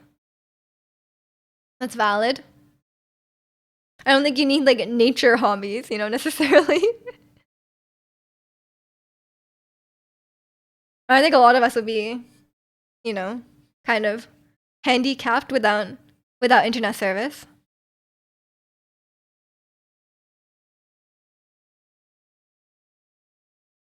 Yeah, it's definitely interesting. I think people do need hobbies though. Like I think they can be like small. They don't have to be like extremely significant hobbies, but I think it's important for people to have hobbies, you know? Cuz like your life shouldn't just be work or like your life shouldn't just be like I know a lot of people you work and then when you go home it's like you don't have a lot of mental energy to like to do anything except just like, you know, watch TV or like watch YouTube or whatever. And like I think that's like understandable. Um but I think for I guess I can't talk for everyone, but like for me, I feel like I do need hobbies. Otherwise, I feel like I don't know. I think I'm also very introverted, so maybe the more introverted you are, the more you really need hobbies because I think if you're extroverted, you might spend a lot of time just like hanging out with friends or like going to social events or whatever. Um, but as someone who doesn't really do that, then I think hobbies are probably more important. What would you pick up as a hobby? As like a new hobby? If I had to pick a new one? I don't know. Maybe like reading? I feel like I always want to get back into reading and I never do. It's not that it's not available to me, but I just don't. Um, maybe something like that, or I mean, I probably wouldn't do a sport. Let's be real. I wouldn't do a sport. Um, maybe like a new instrument, but I don't know if that's too similar to my other hobbies. Um, I don't know. For me, I would say streaming is a hobby, right? Because like I would say my biggest hobby is streaming. I that's the hobby I do the most, and I've done it for quite a while. At this point, it's probably taking up the biggest portion of my life. One of the first things I'll buy when I move is a graphic tablet. I've always been interested in animating shorts and simple stuff for fun. Oh yeah, you mentioned something like that before. That'll be fun. I'd rather start a new hobby than call a friend when I'm bored. Same, same. Um, from what you mentioned before, you're doing Pilates, getting back into dancing, doing voice lessons is pretty stacked. Yeah. It's hard to find time to like practice everything. But yeah, and streaming, so yeah, there's a fair amount. But Pilates is just once a week. But I try to do it at home now. Because I'm trying, but I think I have to be like a bit more like reasonable about what I can expect to do. Like I think practicing singing like 1 or 2 times a week, not for like a short amount of time, like 30 minutes to an hour, and then like doing Pilates. I try to do now. I'm trying to do Pilates like at home, like here and there. I try to do it like every day, but like a little bit every day. I think for me that seems easier. Um, and then and then dancing maybe once a week because I did dancing on Thursday for like an hour and my legs are still sore. So maybe I should just like do it on Tuesday instead so I have more time to recover before Pilates and just do it like once a week. That might be my plan. Um, but yeah, I mean, as you can tell, I like more music hobbies. Music has been a big part of my life since I was a kid. Like started playing piano when I was like maybe like 6. I don't even know. And then like all throughout elementary school and high school, I did like band and choir and stuff. So I think those types of hobbies generally appeal to me. Hobby shaming needs internet. Shaming definitely needs internet. You cannot shame without internet. But I don't think there's anything wrong with your hobby needing internet. Miji's gonna come on stream with a black eye missing tooth, telling us she started playing rugby. It's time. It's time. I'd be like the worst rugby player. I get pushed over so easily. I would need to play with like 12-year-olds. Like I don't know what the weight class. If there's like a weight class, like I am not there. You know. I think I have the stature to be like a dancer maybe, possibly but not even like a ballet dancer. Like I think it's not right. And then what else? Like maybe gymnastics. Like maybe I think you're supposed to be quite short to do gymnastics. Maybe I can do that, or like figure skating. That's more my physique. It'll be nice to see you playing something on piano. I know I want a piano, Ricky, but I can't even practice right now because I don't have a piano, and I can't. I don't have a piano to play for you, unfortunately. But I really want one. When I move, also piano. I imagine you'd be too scared to even catch the ball on rugby. Yeah, probably. I mean, that's the scary part is more the full contact part. But I don't know if women's rugby has full contact because I know like women's hockey does not. I think you'll be good at dodgeball because I'm small. I'll just like stand sideways and then they'll never be able to hit me. Actually, my friend plays dodgeball and he was like asking me to join the team because it's like a co-ed league and he was like, "We need 2 girls. Can you just stand there?" And I was like, "No, no, I will not just stand there and get hit by balls." Women's rugby is a collision sport, same as men. They don't hold back. Okay, okay. Because I know like in hockey, it's like they have like a really weird like slightly misogynistic kind of vibe where we're like, oh, the women are too fragile, they cannot be hit. So they I think they have different rules in terms of contact. But I don't know like the significance of the rule, what people think about the rule, but it's it's not the same. It's not the same. And I don't think they really fight. I don't think they fight in the same way. Time for rugby? 1v1? I feel like I could outrun Chikano. He also does not go outside. I feel like I just run.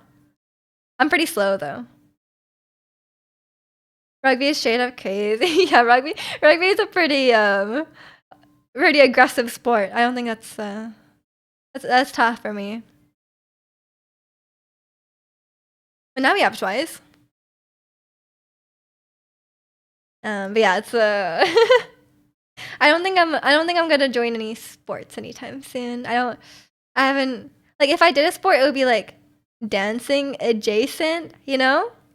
But I don't there's not a like for like normal dancing, there's not a lot of like adult classes. But maybe I should do like cuz I tried doing that hip hop class for adults and it was super boring. I was like, what am I doing? Like what is this? But maybe if it was more structured, like if it was like ballet, I think that could be fun. Like ballet.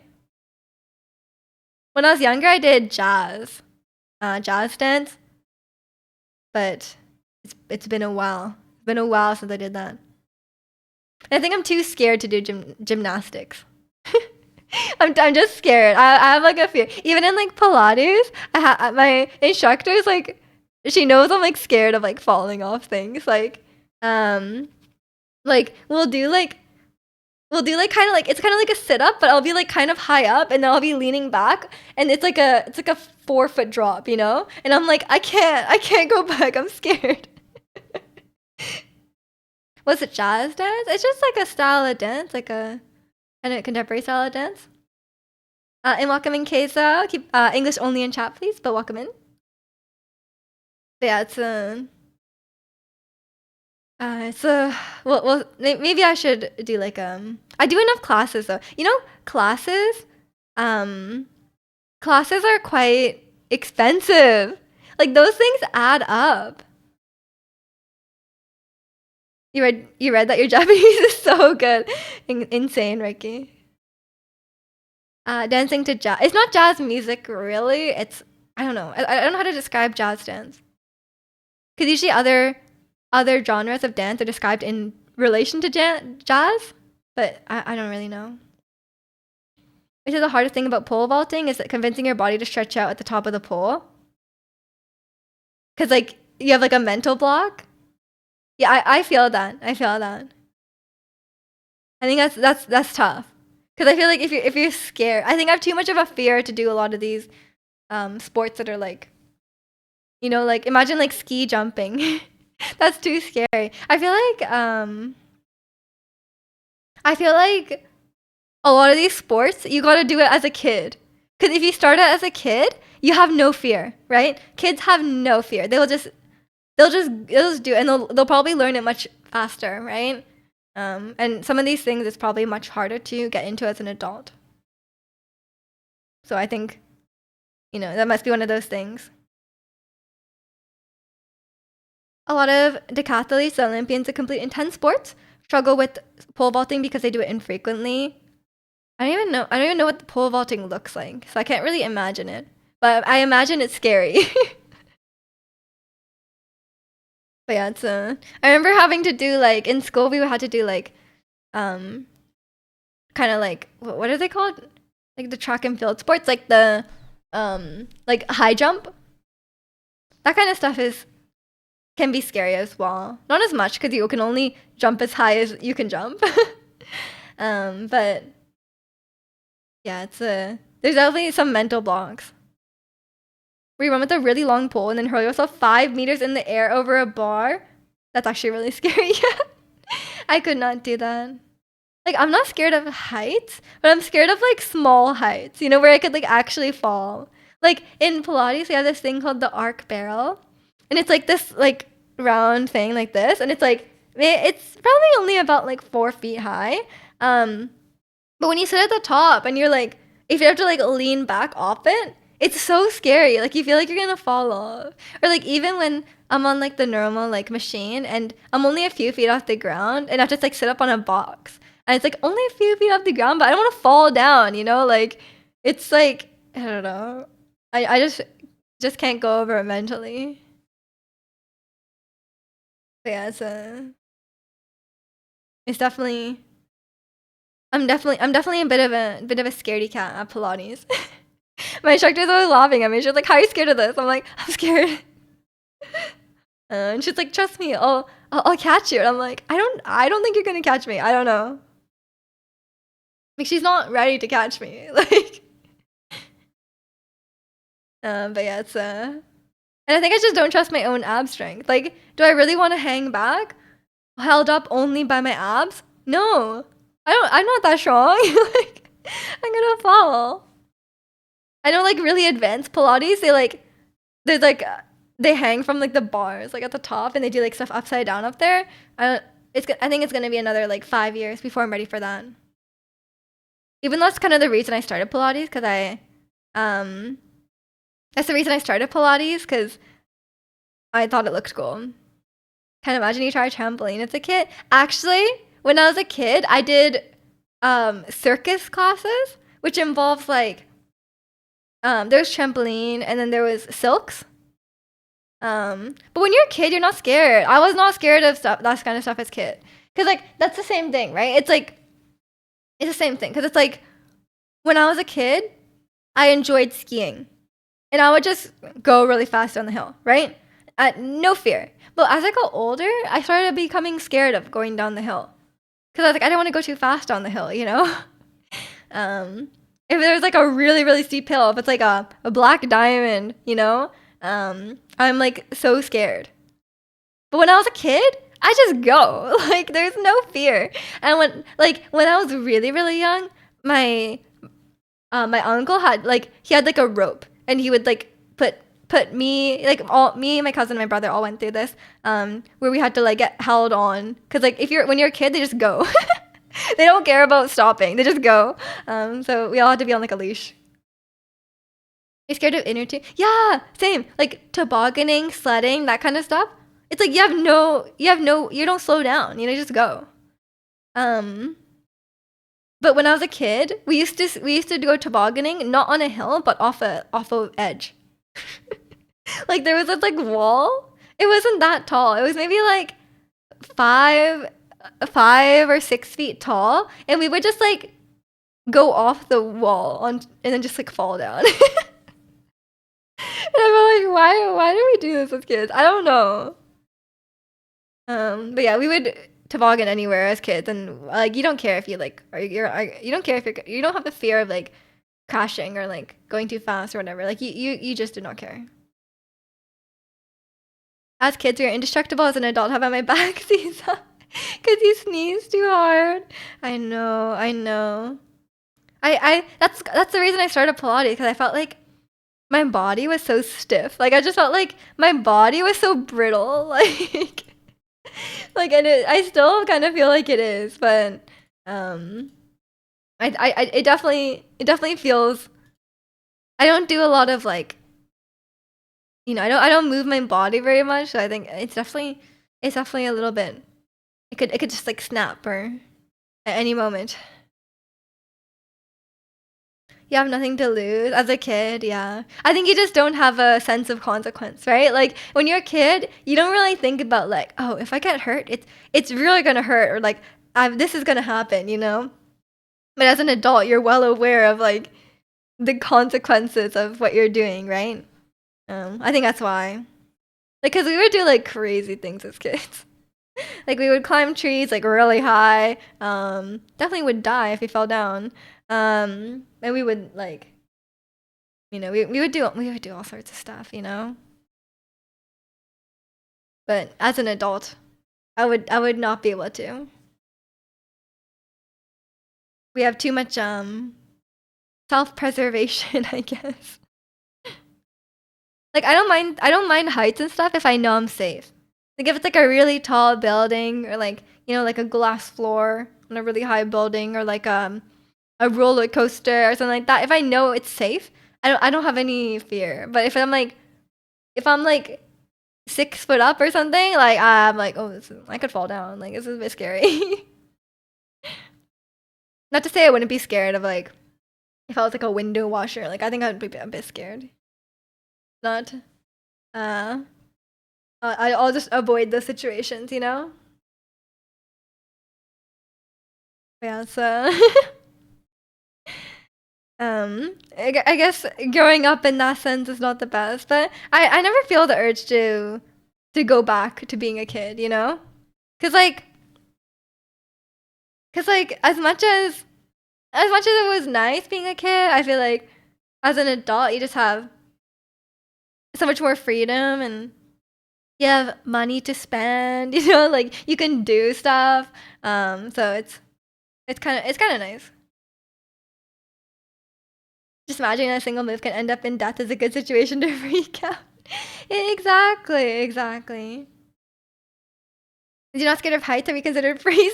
I said I'm not scared of heights if I'm safe. Those people are not safe. And I disagree with free soloing. I think I'm too scared to even go like bouldering. Even as a kid, I didn't really like rock climbing. That could be either climbing or just driving a car. I mean, fair enough. Driving a car is any wrong move, you could die. That is a good point. Or someone else could die. Or you could hit someone's internet pole and you could lose electricity. You don't mind roller coasters? I love roller coasters. I'll go on anything, as long as it's safe. I'm not gonna go on some like breaking down roller coaster. But yeah, I don't have any issues with roller coasters.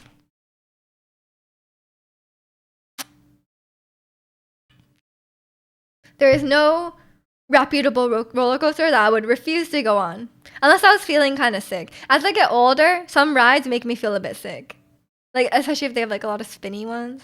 Like we have one here in the. I haven't been to the amusement park in Vancouver in forever, but there's like one like you know the ones where you go like they like swing on a pendulum like this, and then they like also spin like this. Those ones kind of make me feel sick. Are you also really ready to go on rides that have a really huge job? Oh, absolutely! I love a huge job. I like rides. Um, you're the guy that holds the bags. That's okay. You always need the guy that holds the bags. I don't have any problem with roller coasters. I just don't have any. I think once for me, like once I went on a roller coaster once, I was like okay with them. After that, I was like, oh, I can go on anything.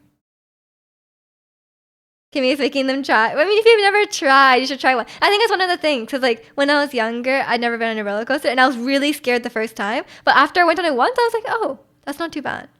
It's one of those things where like you kind of just have to do it, and then once you go on it, you're like you'll realize it's fun, or you'll hate it. You'll see. You'll see. I'll let you guys know if I survive. You'll survive, Ricky. Don't worry. You'll be just fine. As long as you don't get like motion sick. That would not be fun. Yeah, it's I don't have any problem with rides. I'll go on anything. But yeah, sometimes I have gone motion sick like here and there, but I think it just depends on the ride. I haven't been on a spinny ride in a while, so we'll see. We'll see. Even bungee. I've never tried bungee. I'd be open to it, but I think I'd be scared to jump off. You know, because one time I went to, you know, those high ropes courses? Those are a bit scary. I will admit, the high ropes courses are a bit scary. But I went through the high ropes course, and at the end, you have to jump off. And there's one of those things that are like, you know the things that climbing, rock climbing, where it's like, it feels loose, like you're attached on the rope, right? And it feels loose, but once you put weight on it, it like slows down. It was like one of those things, right? But you have to jump off the edge. You have to jump off the edge without feeling like you're attached to a rope, you know? So that part was like really scary. Cause like your brain just tells you like don't jump off, right? Like cause you're like cause like even though you know like okay the rope is gonna catch me, you're just like why would you jump off this really high ledge? Like why would you do that? It just goes against everything in your brain telling you not to. It also happens. We talked about this last week, but it happens in VR. In VR, like if you want to like step off an edge in VR, even though you know it's fake, and like you know like you're in your apartment and you're gonna just step onto the ground, and the ground is right there. Your brain is just like, no, do not step off. Like it's really hard to like get past that. It's another thing. It's like a mental block. Like it's just survival instincts or whatever kick in, and it's like no. And I have to just like force myself to do it, and then it's like, and then it breaks the immersion. And it's fine. It's like a trust fall basically. But I did end up doing it. But I was like, oh, this is surprisingly difficult. So I think that'd be the hardest part with bungee. And the worst part about bungee is that you would actually fall. You know? Like that one was fine because like you would only fall for like a second. But in bungee you would fall all the way down before the rope tightens, you know? So I think it feels different as well. I think I would have fun once I did it, but would I be able to jump off? I don't know. And I also think it's just like expensive, you know? Cause like we have bungee jumping here, near Whistler, and I think it's like a few $100s, like $200 or something like that, just to like, and like how long does it really last? Like, are you falling for like what, 3 seconds? So I'm like, my frugal brain is like doing like the cost to time analysis, and I'm like, is that really worth the time? You know, like is that really worth the money? You know, like do I really want to pay like $200 to fall for like 3 seconds. I don't know, you know, like that doesn't seem that worth. But maybe it is. Who knows? But yeah, I've never gone to try it. I've only done the ropes course. Cause the ropes course, at least I'm getting a fun time out of it. You know, like a good like hour of fun out of it. But maybe one day. It's not going anywhere, so we'll see. We'll see. But yeah. It's an hour of adrenaline before the jump. I don't know what's the word. I think I'd just be yeah, I'd just be very it would be very I guess some people are very like adrenaline junkie kind of people, right? I don't know if I'm really like that. I mean, I do like adrenaline things, don't get me wrong, but do I feel that strongly about it? I don't think I feel that strongly about it to like sink my money into, you know? You need to pay money to have a panic attack. True, true. I think I would be like really freaked out, yeah, before going. I think it's one of those things where it's like you're really, really scared before, and then after you're like, wow, what a rush, you know? But it's like, oh, is that worth the money? I don't know. Because I'm sure after you'd feel great, right? You'd be like, wow, I did it. Like, that was crazy, you know? Like, and you would feel very, like, yeah, you'd have that adrenaline rush. But like, I don't know. It just doesn't seem worth it. I just don't want to step off the edge. Maybe if it was one of those things where like, do you step off the edge or do you like hang there and then they like let you go? Because if it's like if you just hang there and then they let you go, then I feel like I could do that. You you'd feel $100 poorer. True. Welcome in, Jason. I would feel that adrenaline rush of losing $100. You have a friend that is an adrenaline freak. Make me jump 5 meters into a bridge into the sea one time. Oh yeah, yeah. Like whenever I've done like jumping off the dock and stuff into the water.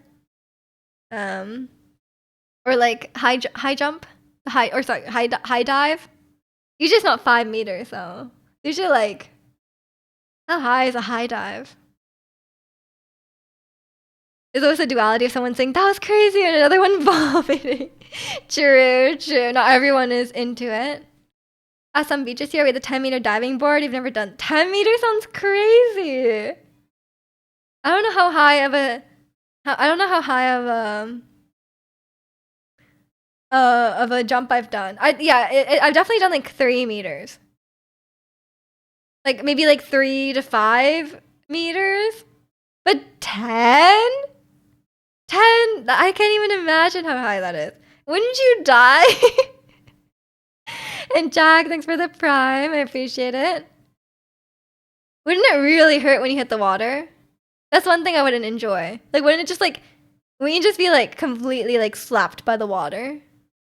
That sounds really unenjoyable. I have no idea. I've never. I don't feel that strongly about jumping off a 10-meter diving board. You check out the POV of the board. It's really tall. I haven't been on a high dive since I was a kid, so I don't know. I don't know if I have like the. I don't know if I have like the right memory, because like when you're a kid, everything seems bigger. So like I don't know how high the diving board at my local rec center actually was. You know. Because I did jump off the high dive when I was a kid, but it must have been like 2 or 3. It must have been like 3 meters. If I had to guess, it was probably 3 meters. In Norway, we had the belly flop championship where you jump from 10 meters and do tricks before you belly flop, and then you get style points. That sounds painful. Oh my god, their bellies must be so red. That is not, because like whenever I would jump off the high dive, if you accidentally had like your hands like this, it would hurt. Like I remember it would like really hurt your hands, and that was only 3 meters. That does not sound fun. You guys are crazy over there. I don't know what you guys. The 10-meter belly flop, Norway, not Norway. Oh no. As I will not be participating in that. But it's been a while since I've even like been to a pool, you know? The long winter does something to you. It just it makes you a bit crazy. The one time I dive head first is not great. Yeah, that does not sound fun either. I just go feet first. I just go straight in. I think it's ideal. And then make sure your hands aren't like out like this and like hit the water. You just kind of try and make yourself as water dynamic as possible. Yeah, it's yeah, I haven't been to the pool in a long time. Not a not a big pool person. It's not something that I'm like, you know, I've made the effort to like go to the pool, you know? You haven't swam in years? Yeah, me too. You can't swim? Well, then you should not go to the pool, or maybe you should go and then learn how to swim. I don't know. I feel like it'd be good to know how to swim. You never tried, so it might be Michelle Phelps. You might be. You might be. You might immediately enter the water and you're like a fish, you know? You're like you're like I'm trying to think of something, but I cannot. Like a shark. Who knows? And welcome in social for doing well today. You're a late swimmer too. I mean, nothing wrong with that. As long as you can survive when the world gets flooded. Who knows? I think I can swim fine. I learned how to swim as a kid, so I probably didn't forget. Getting your ass back in the gym. Good luck. Good luck. Angel goes into the pool and suddenly his legs turn into a merman tail. No way. Or you learn you can breathe underwater. You know? You're Percy Jackson. You can breathe underwater. Two fish in a tank. One looks at the other, says, "You man the guns, I'll drive." What? Oh, like a tank, like a rolling tank. Took me a second. Took me a second. I got it. You cannot float like a star, you sink. Maybe you don't have any oxygen in your body, Ricky. You gotta fill your lungs with air, and then you will float. I don't know. Maybe your body is very dense. I don't know. I have no idea. Or maybe you're panicking and falling in. I have no idea. Do some people not float? Surely everyone floats, right? It must be the composition of our body that makes us float. But maybe some people have no air in their bloodstream or something, you know?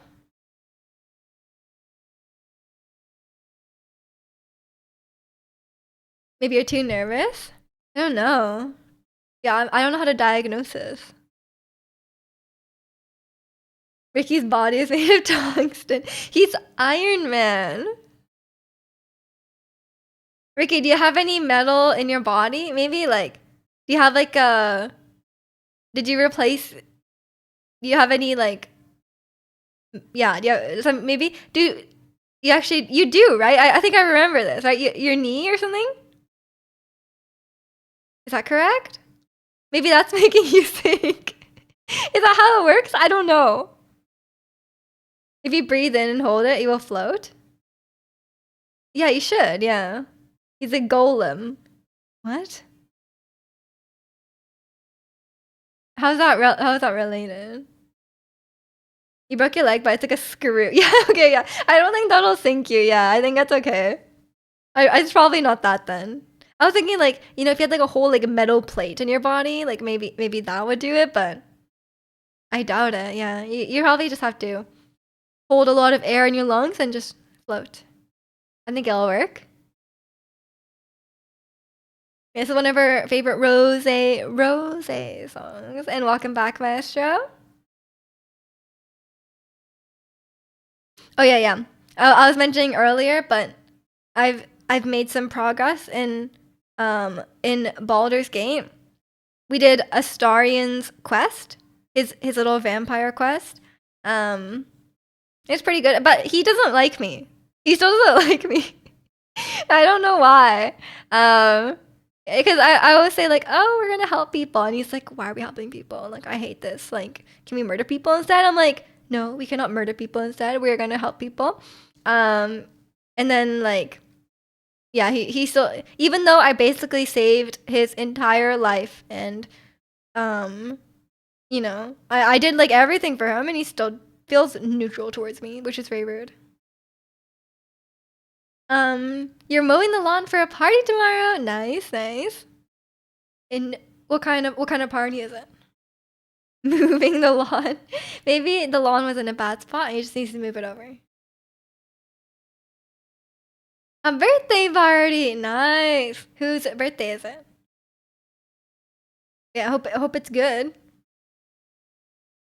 And then also in Baldur's Gate, I'm also running into a lot of performance issues in the I reached like the town and I guess there's just like too many people in the town. The game is chugging.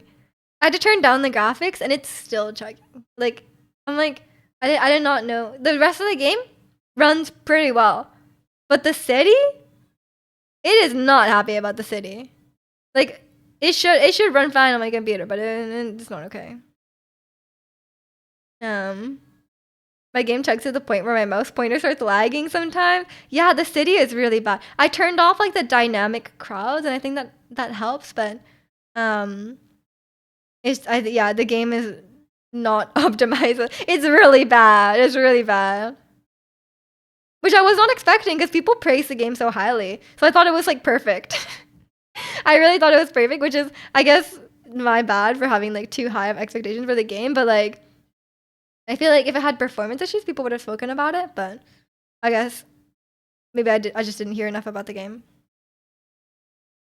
I guess that's, you know, like I don't know, maybe it seems fairly normal these days, you know, for games to have performance issues, but like I don't know. I'm happy if it runs at like a for me it's like I'm not like a graphics Andy or anything. I think for me it's like the game should like look nice or like at least look consistent. And I kind of want the game to run at like a stable 30. If the game can run at stable 30 FPS, even in like the most intense sections, then I'm okay. Like I don't really care if the game runs at like 120 FPS, you know? If it can run at like 60 most of the time and then some places 30, that's probably fine.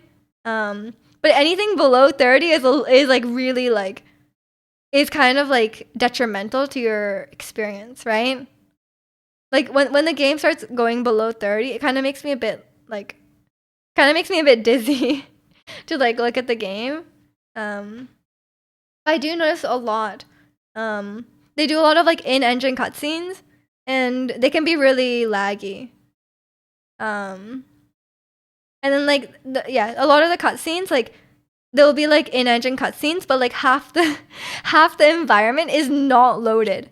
Like it's like the cutscene happens and you can see everything loading in as the cutscene happens. I'm like, I'd rather and there's a pre-rendered cutscene at the start of the game and it's so nice. It's beautiful.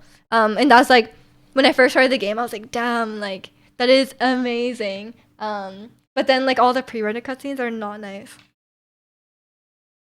You're totally a graphics Andy. You don't want to shell out for a high-end video card and running your hardware into the ground. True. Yeah, I don't care too much, but I do notice when like I don't like stuff like muddy textures or like low quality textures, or when it goes below 30 because it hurts my brain it hurts my eyes a bit. But I'm someone who doesn't really notice the difference between like 60 and 30. I'm okay with 30, but yeah, if it's like if it's a really unstable frame rate, it kind of hurts. You play in recommended settings and just sit and listen to my whiny GPU fans. I mean, my computer is like pretty all right. And I was playing on ultra for all the game. But yeah, when I got to the city, it was not okay. What game are you referring to? Baldur's Gate. Who that boy? You put in a Breath of the Wild to be fine with 30. True, true. You think I'd be used to you think I'd be used to the game chugging after playing Scarlet Violet, but I guess I need to get my eyes used to that. I don't think it will ever be used to that because it's like unstable, you know?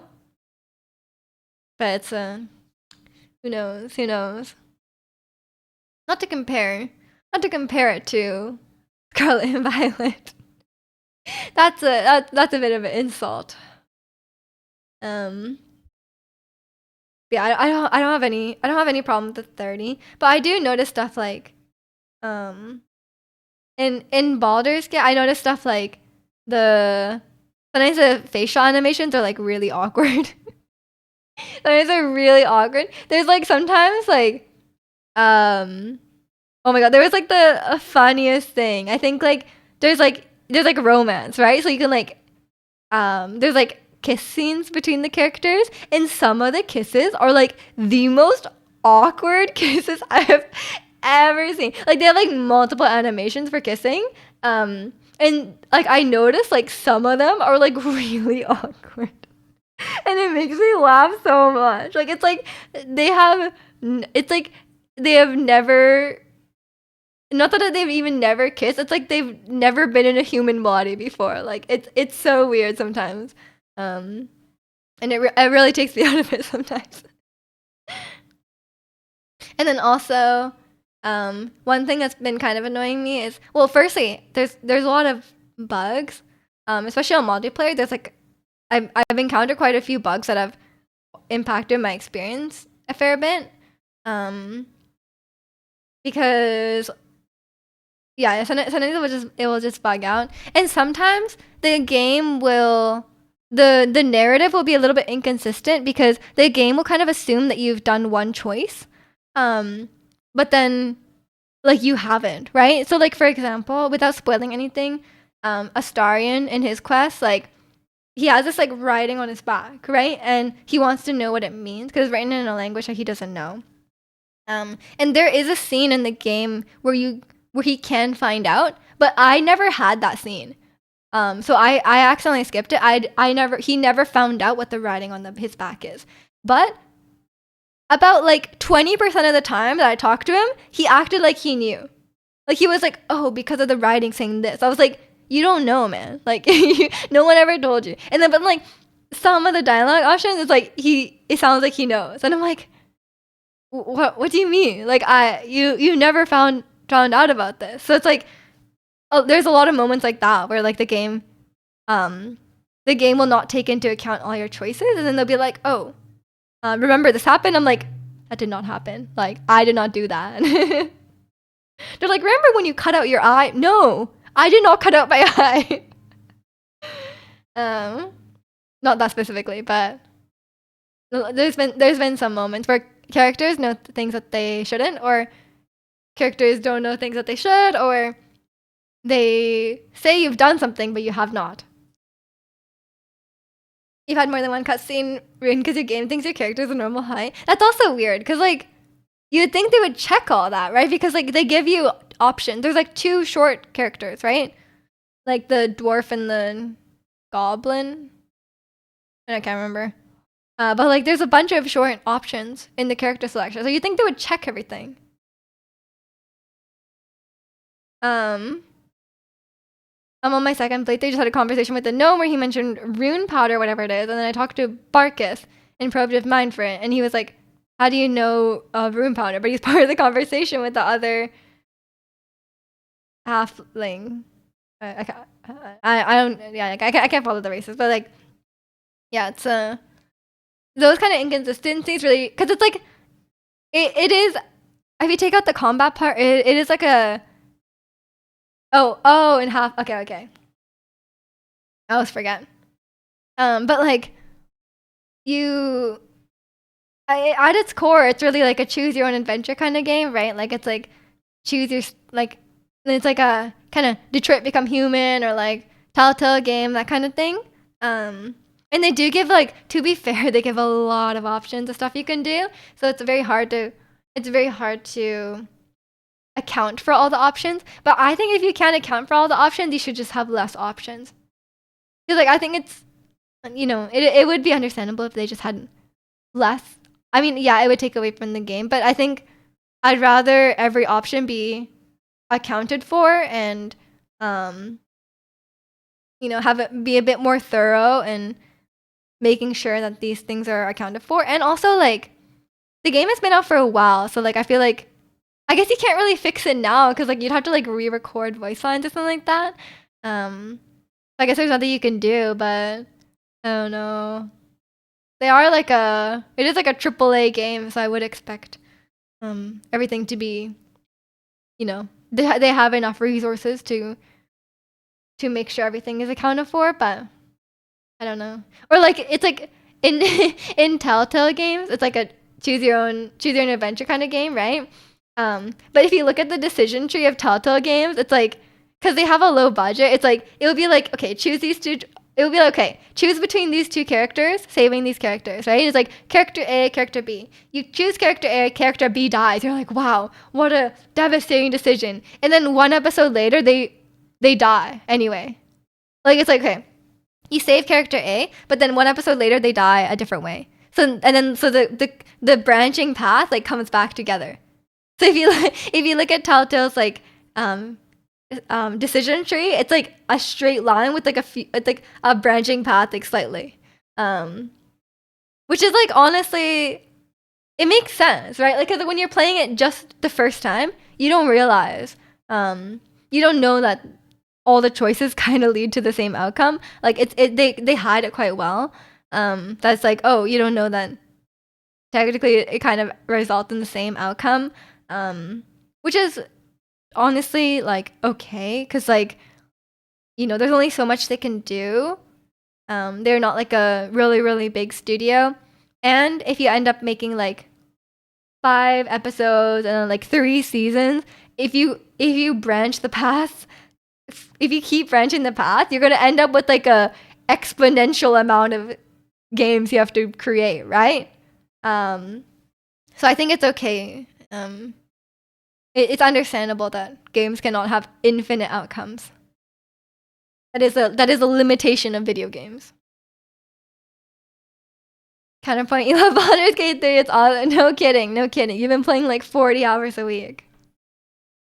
I would expect you to like. For me, I have lost interest in the main story. I like don't really care what's going on with them.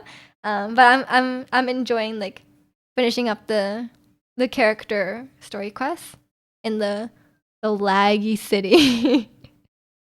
So I'm trying to get through all those. Not all of them, but the ones I care about.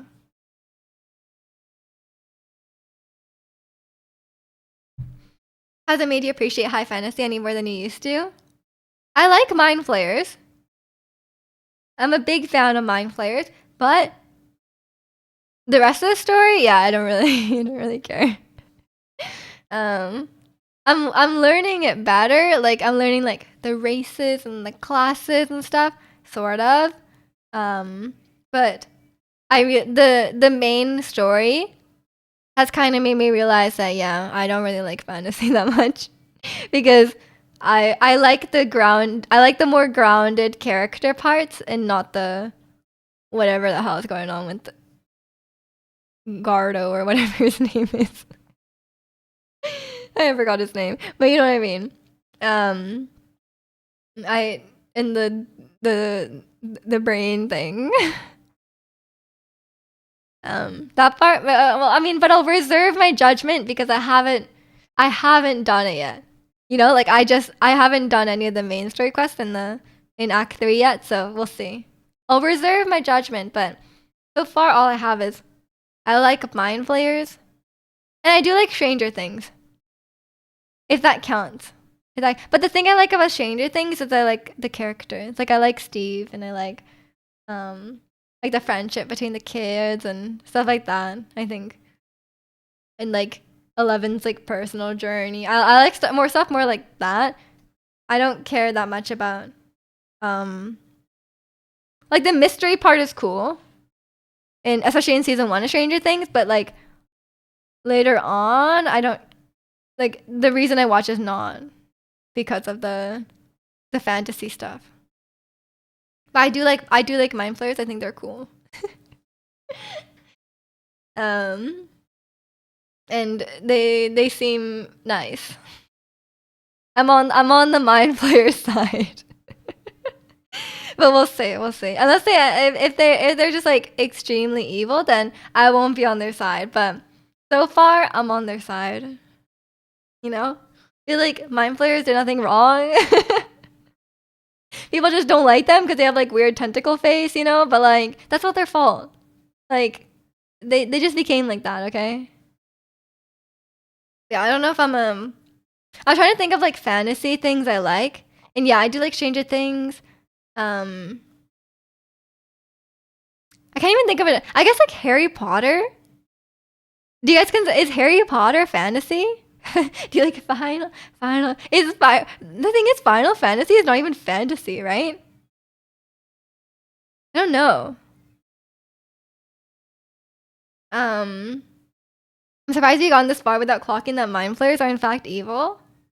But one of the mind flayers is like my friend, and I think that one's nice.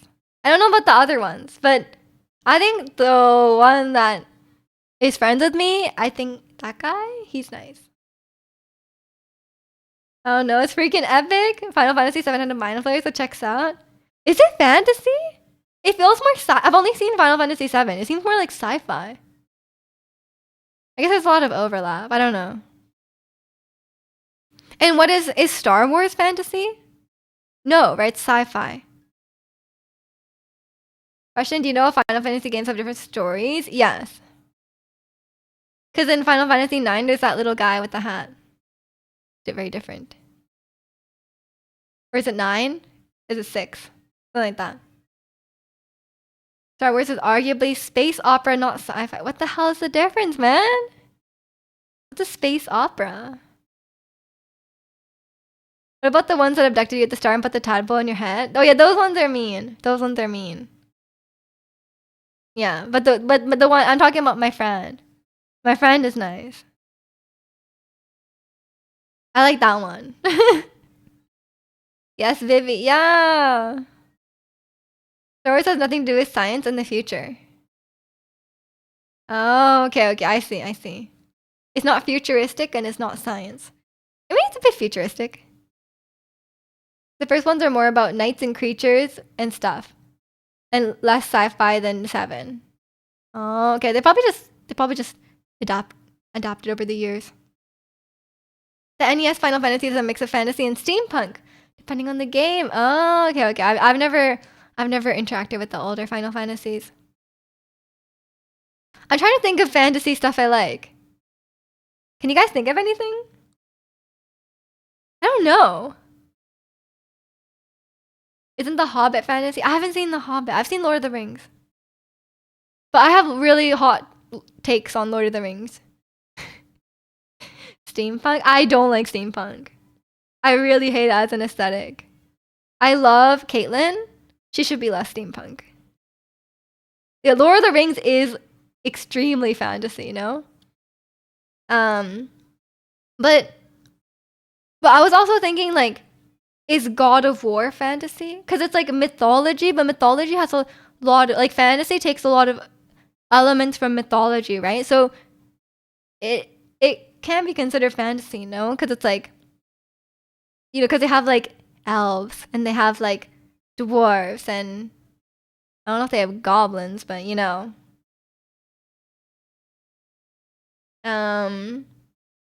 Miju's Final Fantasy tour is confirmed.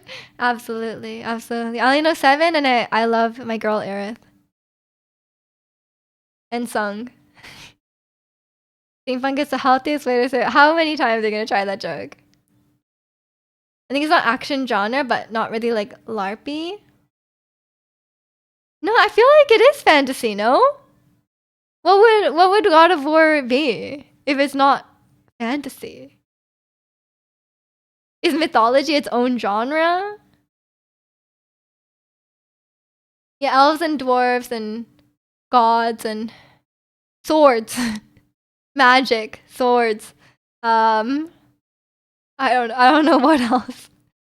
What makes something fantasy? I think it's more like elves. If there's an elf, it's fantasy. If people have pointy ears, I think it's fantasy. Zelda, fantasy. And old people, true, old people as well. Magic, old people, people with pointy ears. That means Harry Potter's fantasy too. I think Harry Potter's fantasy. Right? It has to be. Speaking of punk, clipping, David Dick's band just released a cyberpunk experimental rap album. It's quite noisy. Damn. Go David. Star Trek a several pointy-eared species, but that's definitely sci-fi. There is old people, and there's no magic though. I feel like there has to be magic not explained by science. Because some things are like futuristic and seem magic, but they're technically science in world. I think that qualifies it as not fantasy. Monster Hunter says human and wyverians have pointy ears, fantasy, and swords. Is there old people and magic?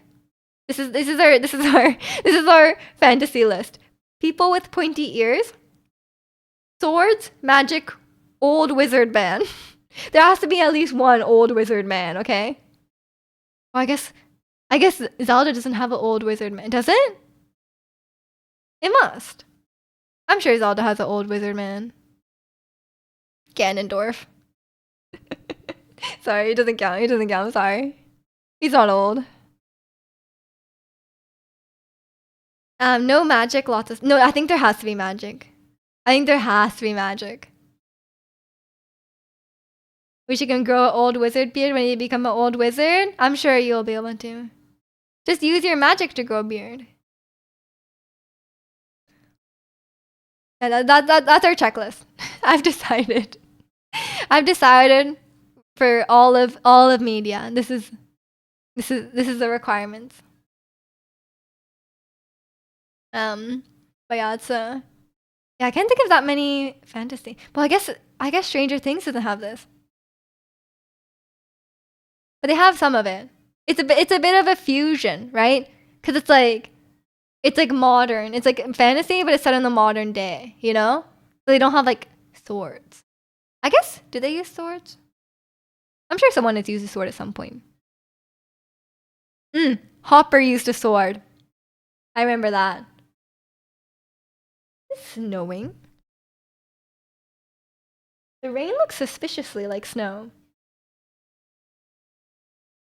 It might be borderline snow, but I think it's fine. You'll be your cosplay to cons when you become an old man. Enjoy. Yeah, it's I'm trying to think of another fantasy thing I like. I literally can't think of anything. Yeah, I just googled sports movies. How about fantasy movies? Fantasy movies shows.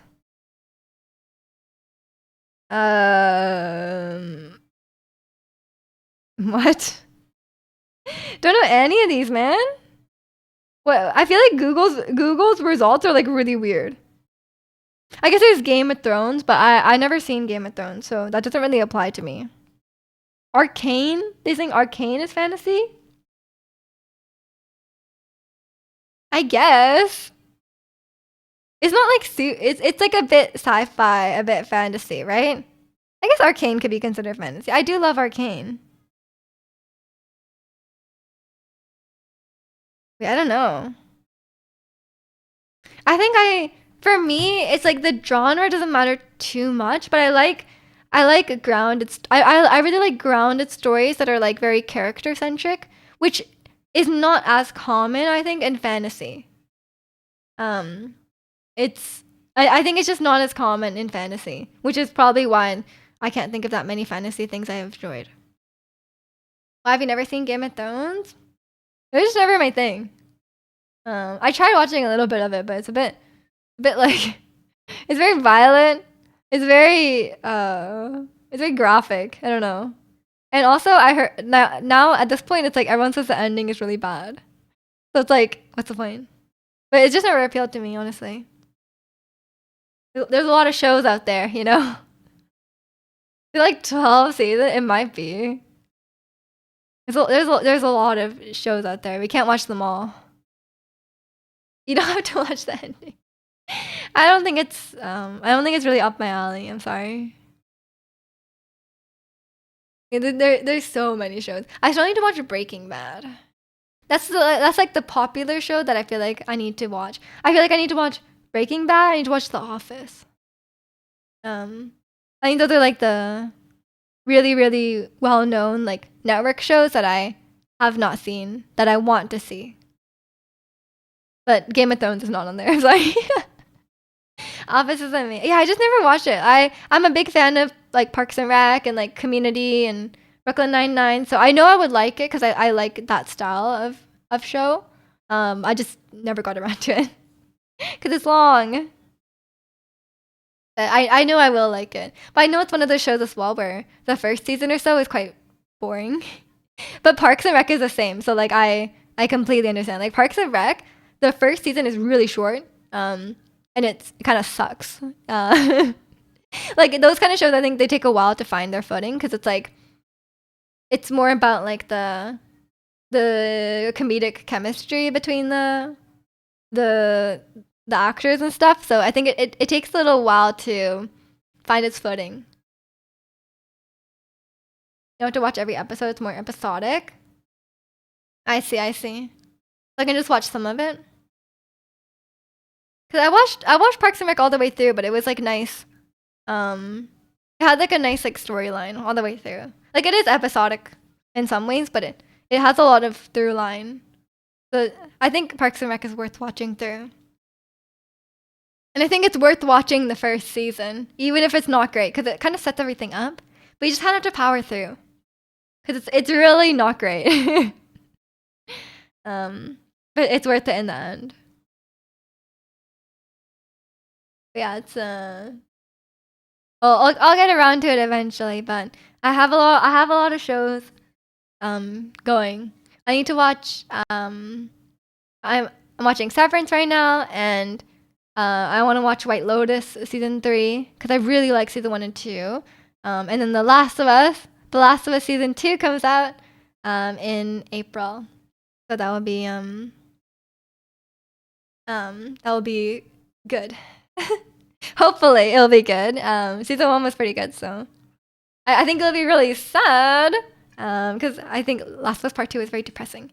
But I'm gonna watch it anyway. But I'm just gonna be depressed for whenever it runs.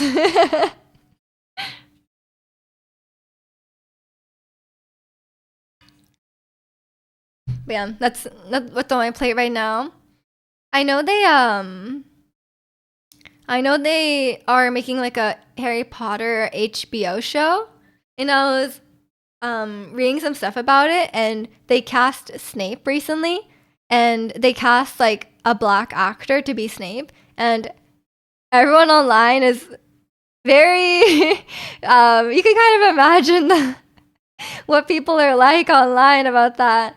So I was reading through it a bit, and then I was getting like, I think I was getting like a bit of like a aneurysm a bit. So I was like, you know what, I'm just gonna too much brain rot in a moment. But yeah, people are very, but I feel like the Last of Us fans are also very can be very questionable. No, I think it's a small subset of fans, but they can be really questionable. So I'll see what the discourse surrounding the show will be like. Generally, I found that the TV show, like I always read like the discussions and stuff on Reddit. But the TV show the subreddit specifically for the show and not the game is a lot more normal. Like the people in there are a lot more normal with like more sane takes. The people in the game one sometimes can be very questionable, very questionable. I think I'll be able to share my thoughts on Last of Us Season 2 on time. I'm gonna play the game first and lots to do before that happens. Oh yeah, no problem, no problem. It's a fairly long game too. And it's pretty emotionally heavy, so I don't know if you would like wanna like burn through it right away. Fewer gamers helps. I know. Gamers ruining for the rest. I know there's so many normal gamers, but the weird gamers are like the ones who are so loud, you know? Like they're the ones that are like extra loud. And I'm so worried for the actress who's playing Abby. Because people really don't like Abby. Like or some people really don't like Abby. And like it's valid to not like her character. Like I also don't like her character, but some people were really intense, like harassing the voice actress, Laura Bailey, and she only like, I mean, she's like the mocap actress, but like, you know, I think it's gonna be like even worse for Caitlin Denver, who's like playing her like with her real face and stuff. So we'll see. I can't imagine the kind of. I hope she just turns off her social media. Like, I hope she just turns it off and doesn't read anything. And same with the actor who's playing Snape. I'm praying for him. Like, metaphorically, I'm praying for him. Please just turn off your social media. People were weird. People are weird. I feel like people who vehemently defend Abby or hated Abby, sorry, will be so mad about the actress. Like, dude, you don't even like the character. I know, and like some people are mad as well about like, oh, like she doesn't look right. But I'm like, you didn't like how she looked anyway. Like you were so rude about how she looked anyway. Like why do you care so much? You know, I do agree that you know. I'm very curious what they would do with her like physically because Abby is very very very buff, right? And that's part of her character. Like for me, like I don't care if a character is like blonde or brunette or like for me that does not matter. But some things have an impact. Like I only care about physical characteristics that have an impact on the story, or on the character itself that are like significant. Like for example, like she's buff because of she worked out with this very strong vengeance because of certain events in her life, and I feel like that really, I mean, it has more of an impact like gameplay wise. So I think they can make it work in the story because let's be real, it's gonna be very hard to find an actress who is as buff as Abby is. It would probably limit your pool quite a bit. So like that's fair enough, and like you don't have any like game because like I think part of it is like they wanted Abby and Ellie to play very differently in the game, which is like fair enough. Like I think gameplay wise, it makes more sense. So maybe it won't be as significant in the show.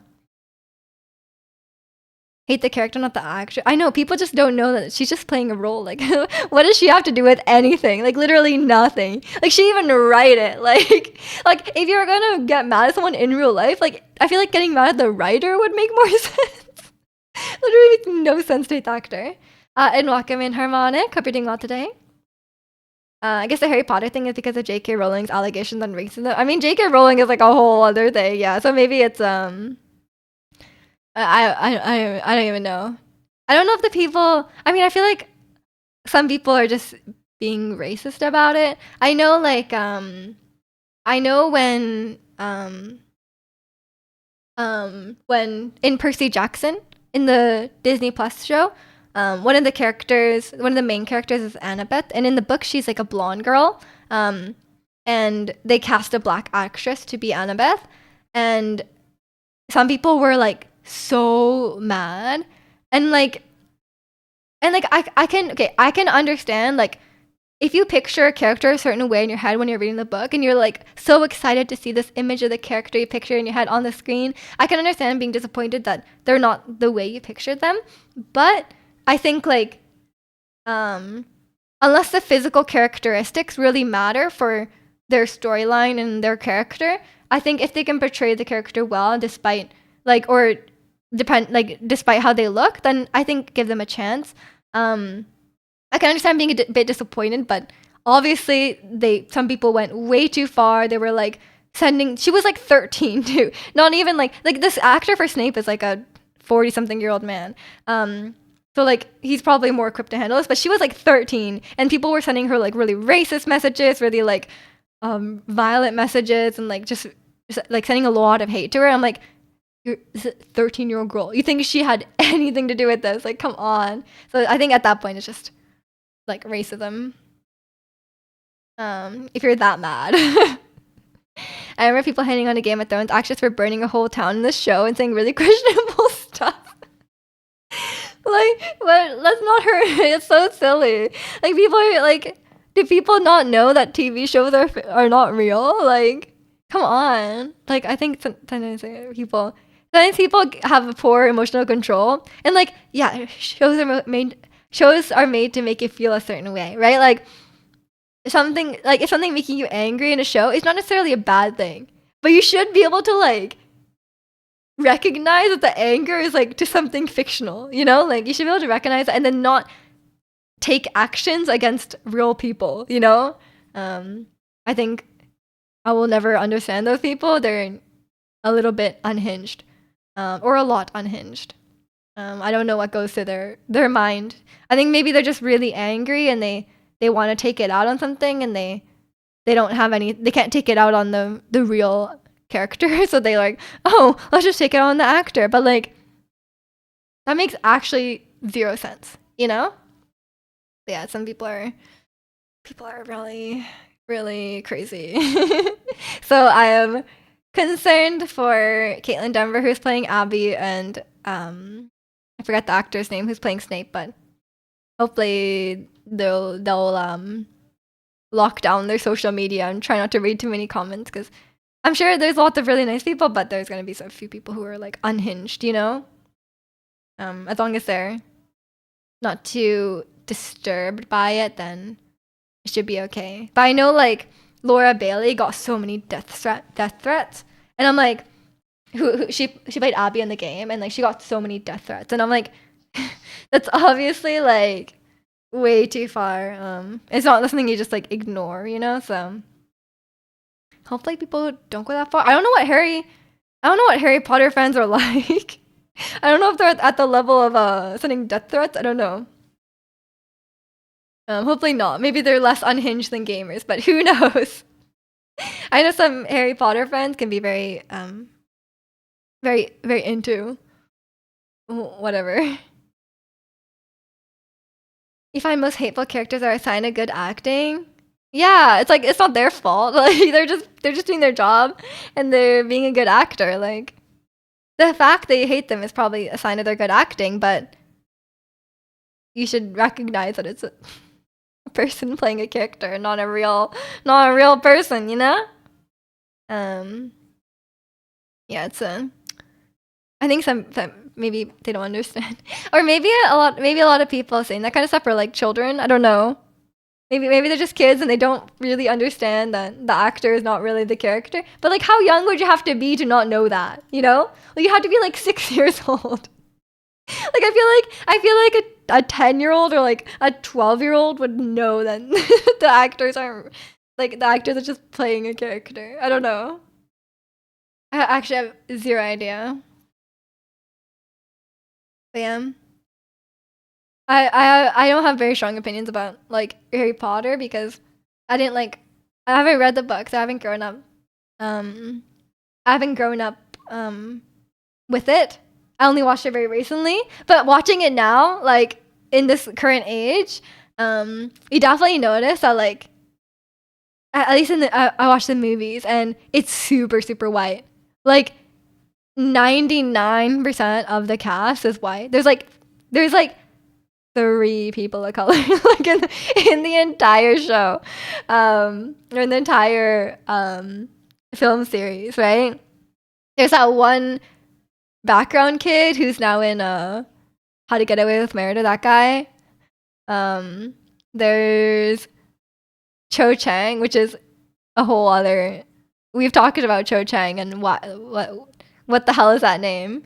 And then there's like that guy who's named like Shackle or something. Like that's like literally it. I'm like, okay. So I mean, if they're going back now in the HBO cast and making a bit more diverse, unless there's some like, you know, I think that's probably a good thing. Because I think they did that in Percy Jackson as well. Because like the author was like, you know, he was like, oh yeah, you know, back in the day when I wrote it, I wasn't really considering stuff like that, but if I went back, I would have changed it, you know? I would have made it a bit more of like a diverse cast, you know? Um, which is, I guess, valid. Like, maybe back then, I wasn't really thinking about that. But who knows what goes through J.K. Rowling's mind? So I will not speculate on that.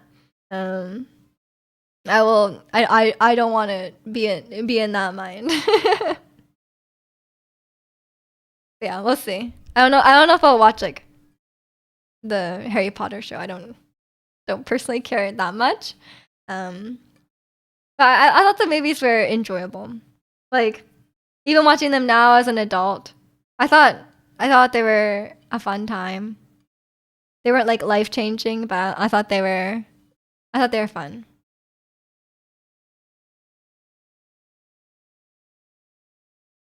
They did a game for Harry Potter. Yeah, Hogwarts Legacy. I haven't played it. And welcome in, Fry. Hope you're doing well today. Yeah, I was never like a Harry Potter kid growing up. Like I didn't read the books growing up. Oh, Lego Harry Potter, that's true as well. Or people playing Quidditch in real life. They do that as well. Or like I don't even know. They do a lot. They do lots of stuff.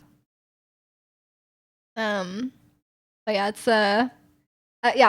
I just didn't get into it as a kid. I don't know. I don't know if it just wasn't popular at my school because I didn't know many people who liked Harry Potter. Like I think I only knew like one person who liked Harry Potter. Maybe it was just like the age I was, or maybe it was just like where I live. Like people didn't like it. I don't know. You played 2 Harry Potter games a really long time ago. You loved them. Nice, nice. I don't think I've played any of those. I'm not really like a Lego game enjoyer. I've never really tried them. But yeah, it's I never played Hogwarts Legacy or anything like that. Remember them looking great, but they're probably polygons if you see them now. Probably. But some games from like 2010 still hold up. Like early to mid 2010s, some of them actually still hold up quite a bit. Like 2014, 2013. A lot of games from that time are still quite good.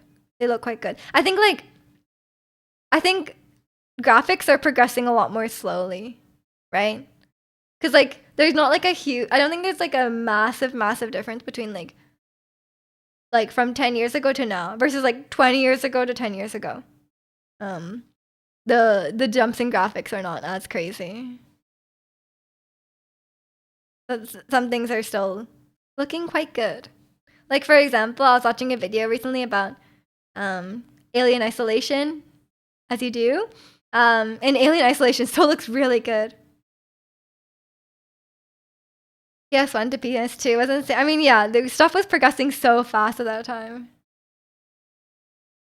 Graphics is overrated. I mean, I like a good graphic sometimes. Like when something looks really nice, I think I can appreciate it. But I also like you know like something with a very strong art style. Like for example, like a game like Hades. It's not like realistic. I think realistic graphics are a bit overrated. I think something highly stylized also looks really good. There's a big fast improvement around 12 years ago. Yeah. I think in recent times it's not as significant. That's what I meant. Yeah. I mean, I like realistic graphics sometimes. Sometimes when stuff looks really good, I'm like, okay, that looks really good. You know. I can really appreciate it, but I think realistic graphics also they age the fastest, right? Like I think a game like Hades will always look good. A game like Cuphead will always look good. Like even 50 years from now, it's gonna look great. But a game like GTA like will look old, like in like 10 years, right? I don't care if I can see Tifa's pores as long as she gigs up. You don't want to see her pores? Come on. She works hard on that skin. And she probably doesn't even wash her face, honestly. She's like, think about your what you're going through, you know? Like I don't think she's washing her face. They should be really dirty, you know? Do you guys think about this when you watch like a game or like an apocalyptic kind of show? Like do you ever think about how stinky they must be? Because every time I watch like an apocalypse show, I'm like, damn, these people don't brush their teeth. And like they're like hooking up, they're like kissing each other. I'm like, their breath must be so stinky. Do you guys think about this? Cause like I was playing Baldur's Gate and Gil told me I was stinky. Like I was like, I mean, valid, I guess. I don't think my character showers. Like I don't know, but there's like there's like ponds and stuff. So maybe like my character jumps in the lake and like washes off. But like, do we have soap? I don't know. Graphics are definitely overrated, but when combined with good gameplay, man, they have some impact. Sometimes gameplay doesn't even have to be that complicated. Oh, absolutely. Some games are just like artsy and pretty, and the graphics don't need to be anything special. Or sorry, the gameplay doesn't have to be anything special. All the time, it's like, when do you find time to shower? Exactly. I think about how stinky it must be every time I watch stream. Thank you. Thank you. I can't believe Gil told me I was stinky. Like, I was like, damn, like, he was really nice about it, but he said I was stinky. But I was like, I didn't shower. Like, I don't think there's my character, like, in Baldur's Gate, you can't go in the water, you know? And I was watching with Kimmy the other day. She was like, bro, they haven't showered in 3 days. They must stink. Yeah, I just think about that all the time. Like, whenever they're like, it's like The Walking Dead or something, and then they like are kissing each other, and I'm like, guys, you haven't brushed your teeth. You haven't showered. Like, you're really gonna hook up. Like, that's disgusting. It's almost 2 years. You mean 3 years? It's almost 3 years. Yeah, 2 more months. Yeah, so I sometimes that like for the most part I just kind of ignore it, but then after like sometimes once in a while it will just pop into my brain. It just pop into my brain. I'm like, man, these people brush their teeth? Cause like if I was in the apocalypse, I'll be bringing my toothbrush. You know, I maybe it would eventually run out of toothpaste, but like I'll be bringing my toothbrush. Or maybe some mouthwash or something. Like I don't even know. I guess at a certain point, it's like, what can you do? Like, there's no more toothpaste left in the world. You just have to deal with it. I don't know. It was Monster Hunter. Yeah, they don't shower in Monster Hunter probably. They're stinky, man. Think about Link. He's probably stinky. Hunters are stinky. Yeah, and they're running around all the time. They're probably getting all sweaty. You know? Let them go in the water and wash off. I feel like I want to do that in Baldur. Like, all the time my characters are covered in blood. Oh, I guess maybe they do shower. Because at a certain point in Baldur's Gate, they're covered in blood. And then when you wake up from your long rest, they're not covered in blood anymore. Think of Shrek. So powerful of how stinky it is. Oh no. And they don't clean after hooking up. I mean, they didn't clean before hooking up, so I don't think they care about after, man. And then sometimes in Baldur's Gate, they'll kiss each other when they're like covered in blood. I'm like, oh, that's a biohazard. Like they have like blood like on their mouth, and they're like kissing, and I'm like, guys, don't kiss when you have blood on you. Like, just wash it off. Like, there's a lake right there. Just wash your face off. You know, they'll have hepatitis. They do. They're covered in like. They're covered in like goblin blood, and they're like, "Oh, let's make out." I'm like, "No!" Oh my gosh! And I'm pretty sure, like, yeah, it's very questionable. I mean, to be fair, when Gail and I or when Gail and my character, I guess, when they got together, they were in like the soul astral dimension. So maybe he did that because. It's not stinky, you know, like, you know, that's kind of valid, Gail, you know? Now I understand. It's sanitary.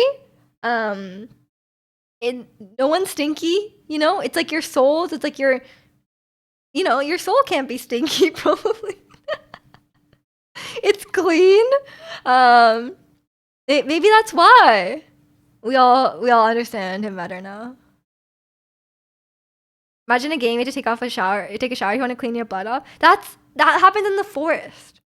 In the forest, if you get covered in blood, you have to wash it off. Otherwise, you get like an infection.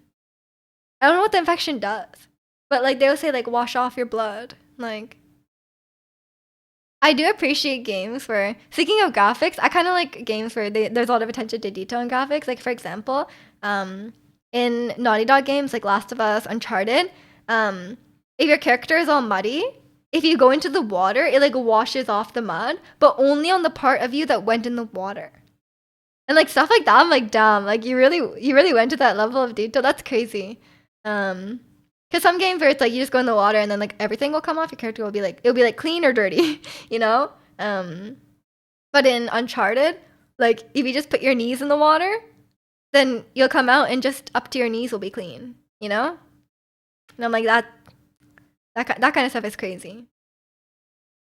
I like being able to you know what I want to do in Baldur's Gate? I want to wash the dog. We have like this dog and it's so dirty. I'm like, can I wash the dog? Can I have like a Nintendogs mini game where I wash the dog? Like I really want that. But I don't think it's possible. I googled it. I googled can you wash the dog in Baldur's Gate? You cannot. There was another person on Reddit saying, "Can we please wash the dog?" But no options. Like even if you try and put like water on it, it doesn't wash off. So you could do like a water spell. Gamers don't really think about showering. Oh no. That's true. Maybe gamers don't shower because it's not in enough games. There needs to be more bath mechanics in games. I mean, doesn't The Witcher start with Geralt in the bath? I'm pretty sure it does, right? Like Geralt is in the, so maybe at least Geralt is clean at the start of the game, you know? Maybe there's like I'm sure some like The Sims. The Sims you can shower. Like a Sims gamers are clean, you know? You can wash your bird in that one game you've repeated too much. You can wash your bird? What bird? Yeah, the game devs haven't considered shower. But I guess you don't even like not every game needs every life mechanic. You know, imagine if you're in the middle of a boss fight and your character is like, I need to pee. like, can you imagine? Like games get too realistic. Your character is like, man, I drank too much. I drank too much potions earlier. I need to pee. And you're like, oh, we're in the middle of a boss fight. You know. It's like a chocobo. Ah, okay.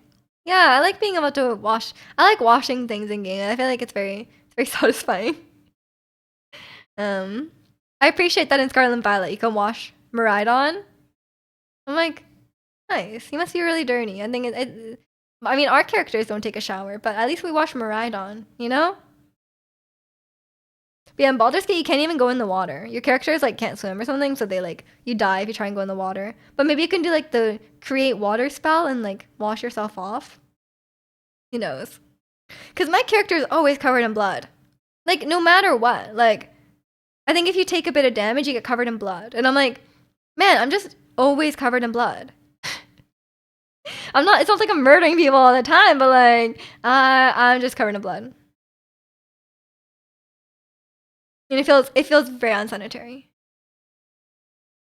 Old GTA style. Yeah, not being able to swim. That's a classic.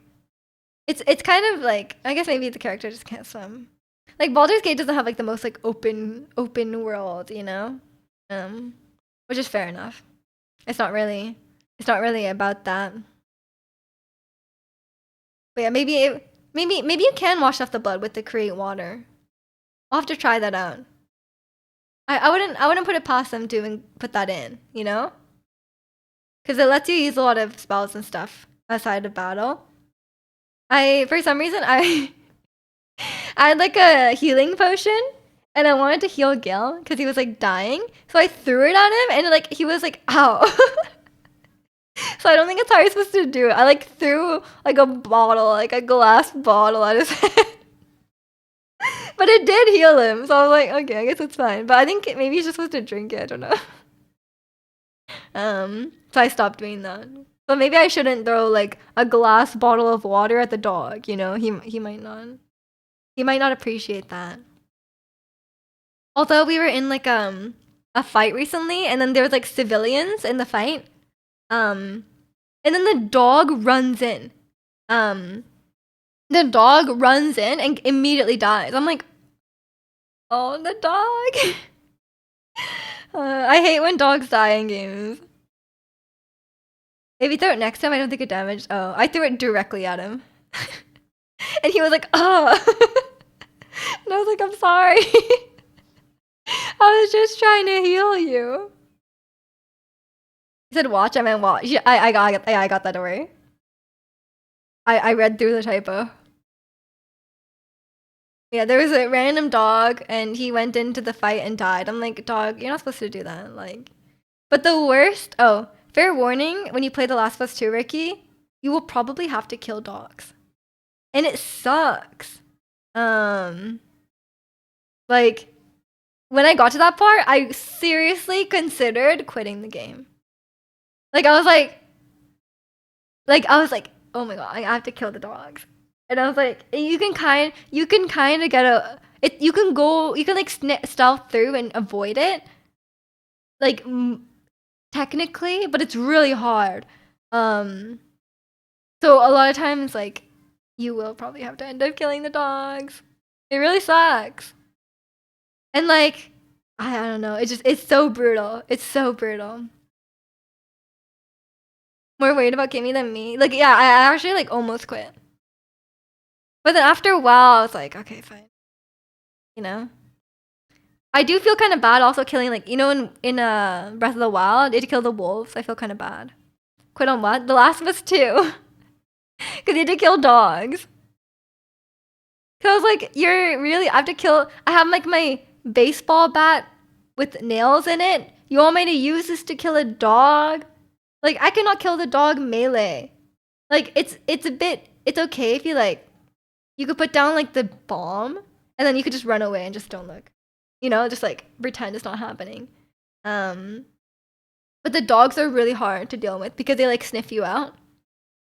It's tough. It's tough. Like shooting them is one thing. Hitting them with an axe, I was like, I cannot. I'm just gonna not watch. Like I just cannot watch.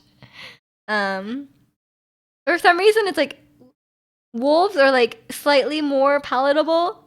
You know, like I still don't like killing wolves, but like it's like more palatable. But dogs, oh, I feel so bad. But The Last of Us just generally makes you feel like a horrible person because like some of the enemies will like beg for their life, and you're like, like, and then when you try to leave them, you're like, okay, you're begging for your life, and then when you try to walk away, they try and kill you, and I'm like, oh my god, you guys suck. Like, I can't be a nice person. So it's they really try to make you feel like a terrible person, and you kind of are. To be fair, you are like mass murdering people, so like that is fair enough. I probably should feel bad about that. Yeah, I try to avoid. I'm being a good person in Baldur's Gate. I'm generally a good person. I killed one guy without meaning to.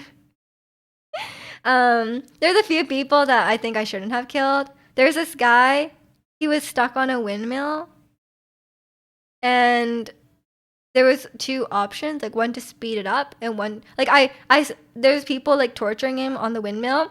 So then I killed those people, and I was like, I'm gonna save you. And then I went to stop the windmill, but then I was like, oh, what if I just speed it up? It would just be fun, right? I'll be like, oh, like it'll be fun if I just speed it up. He gets a little scare, and then I'll take him off. But when I sped it up, he went flying off, so he died. That guy probably didn't deserve it, but that's okay. I didn't know him, but that's the one person that I very actively killed. Everyone else was like self-defense. Like everyone else was like definitely self-defense. But that one person, I did kill him. You bought Resident Evil 2 remake because that's 2 stories. You play one with one and Kimmy and the other one, and she only got one playthrough that has to kill. She got the only playthrough that has to kill dogs. Oh no! Is it Claire? Does she have to kill dogs? That sucks. What if in Split Fiction you have to kill dogs? And she gets the side that has Leon has to kill dog. No, Leon. He kills dogs.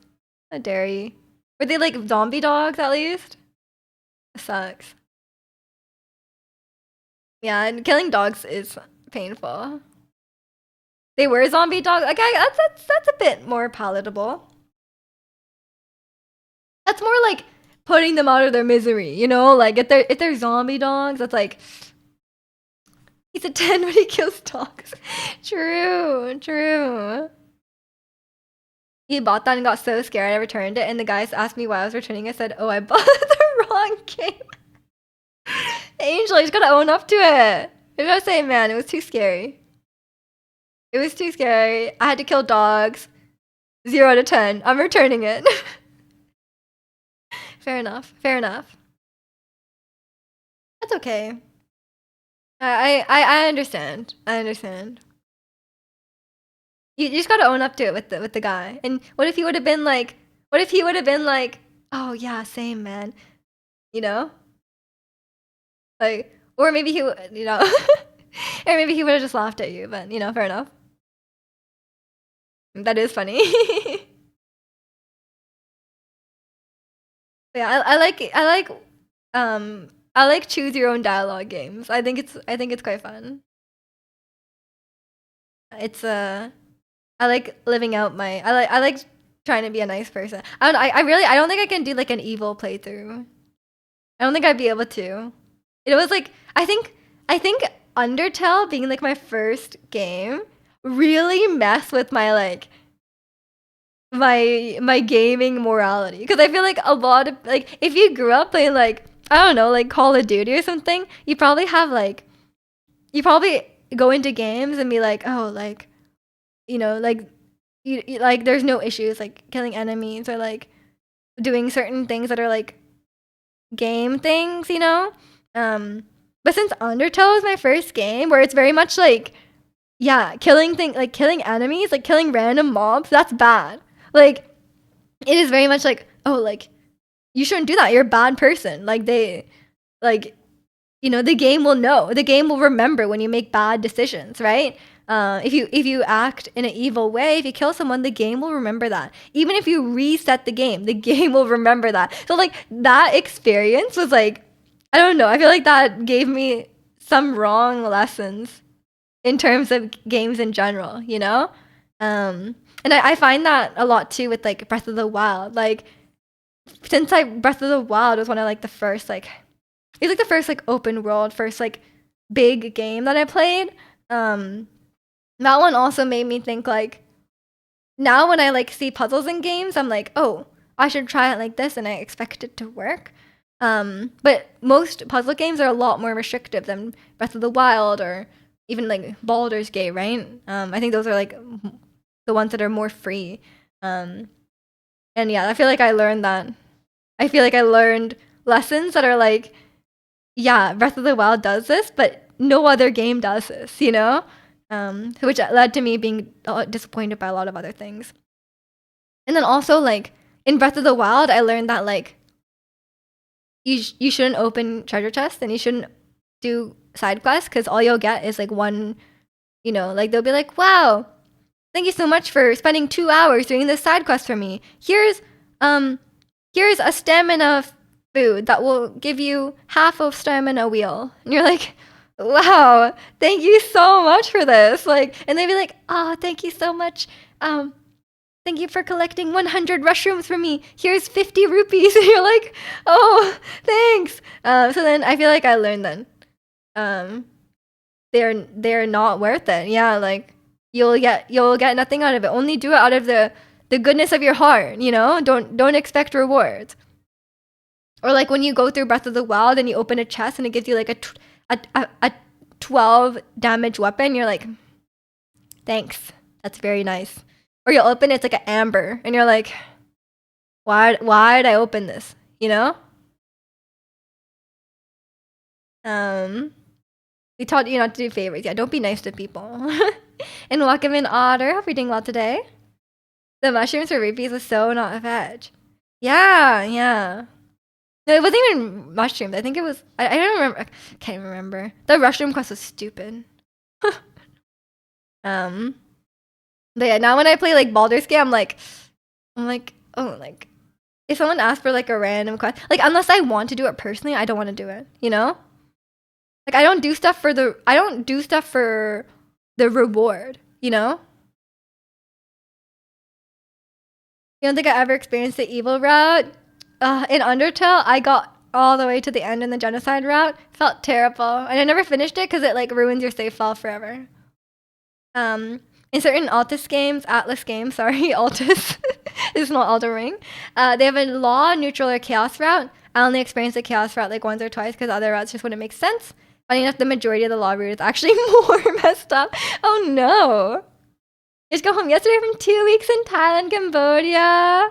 Oh, I hope you had a great time. I'm sure you did. But yeah, get lots of rest. You must be jet lagged. But yeah, I like when games have like evil options and we were talking about Thailand earlier, yeah. I don't know what I think my character is a very nice person. She's a good little bard. She tries to do the right thing, but she lies a lot. But sometimes you have to lie, you know, sometimes you gotta do the deception, whatever. She lies a lot and she steals a lot. Constantly never have a level 2 spell because I'm constantly using knock. I spent 30 minutes last time. I was trying to free these zoo animals. Cause like I don't think animals should be zoo animals. They might be like demon creatures, but like I think they should be free. But then they kept trying to fight me when I opened the door. So I made myself invisible, and then I would like unlock the door, and then make myself invisible again, and then open the door. I've been really enjoying my invisibility spell.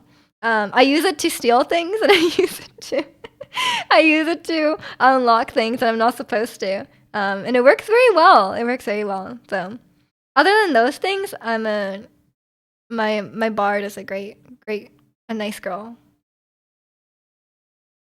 It was a good trip, but you're so glad to be home too. Yeah, it's nice to be back in your own bed and like, you know, nice to be back home. Your monk was very principled. You didn't sneak attack, or lie very much. That's good. I lie constantly. My character. But sometimes it's the only way to get out of a fight, you know? I'm always lying. But that's okay. I should probably get going as well. I have Pilates soon, but we're able to stream like an hour longer compared to last week when I had to go to physio. In the first Shin Megami Tensei game, Thor, who represented as a law character, made the US launch a bunch of nukes at Japan because demons were being summoned, which in turn destroyed the rest of the world. I didn't sound like a nice guy. I don't know. Sounds like ending the world. It's a pretty not nice thing to do. It's a very unkind. Can't say I agree with that. He ain't. Yeah, that's not nice. That's JRPGs for you. That's a bit. Yeah, it's a bit. I like a grounded story. Maybe that's why I haven't JRPGs haven't appealed to me as much. Yeah, that's fun. Good job, Thor. But yeah, I should probably get going. I need to eat some lunch, and then I'll go to Pilates and hopefully not get destroyed. But yeah, we'll be streaming again tomorrow. Same time as usual, 9 a.m. Pacific. Yeah, join the Discord if you haven't already. And yeah, I will not die at Pilates. Tomorrow I'm destroyed. I'm probably, let's be real, probably. But yeah, Take care, everyone. Thanks for hanging out, and I will see you all next time. Bye.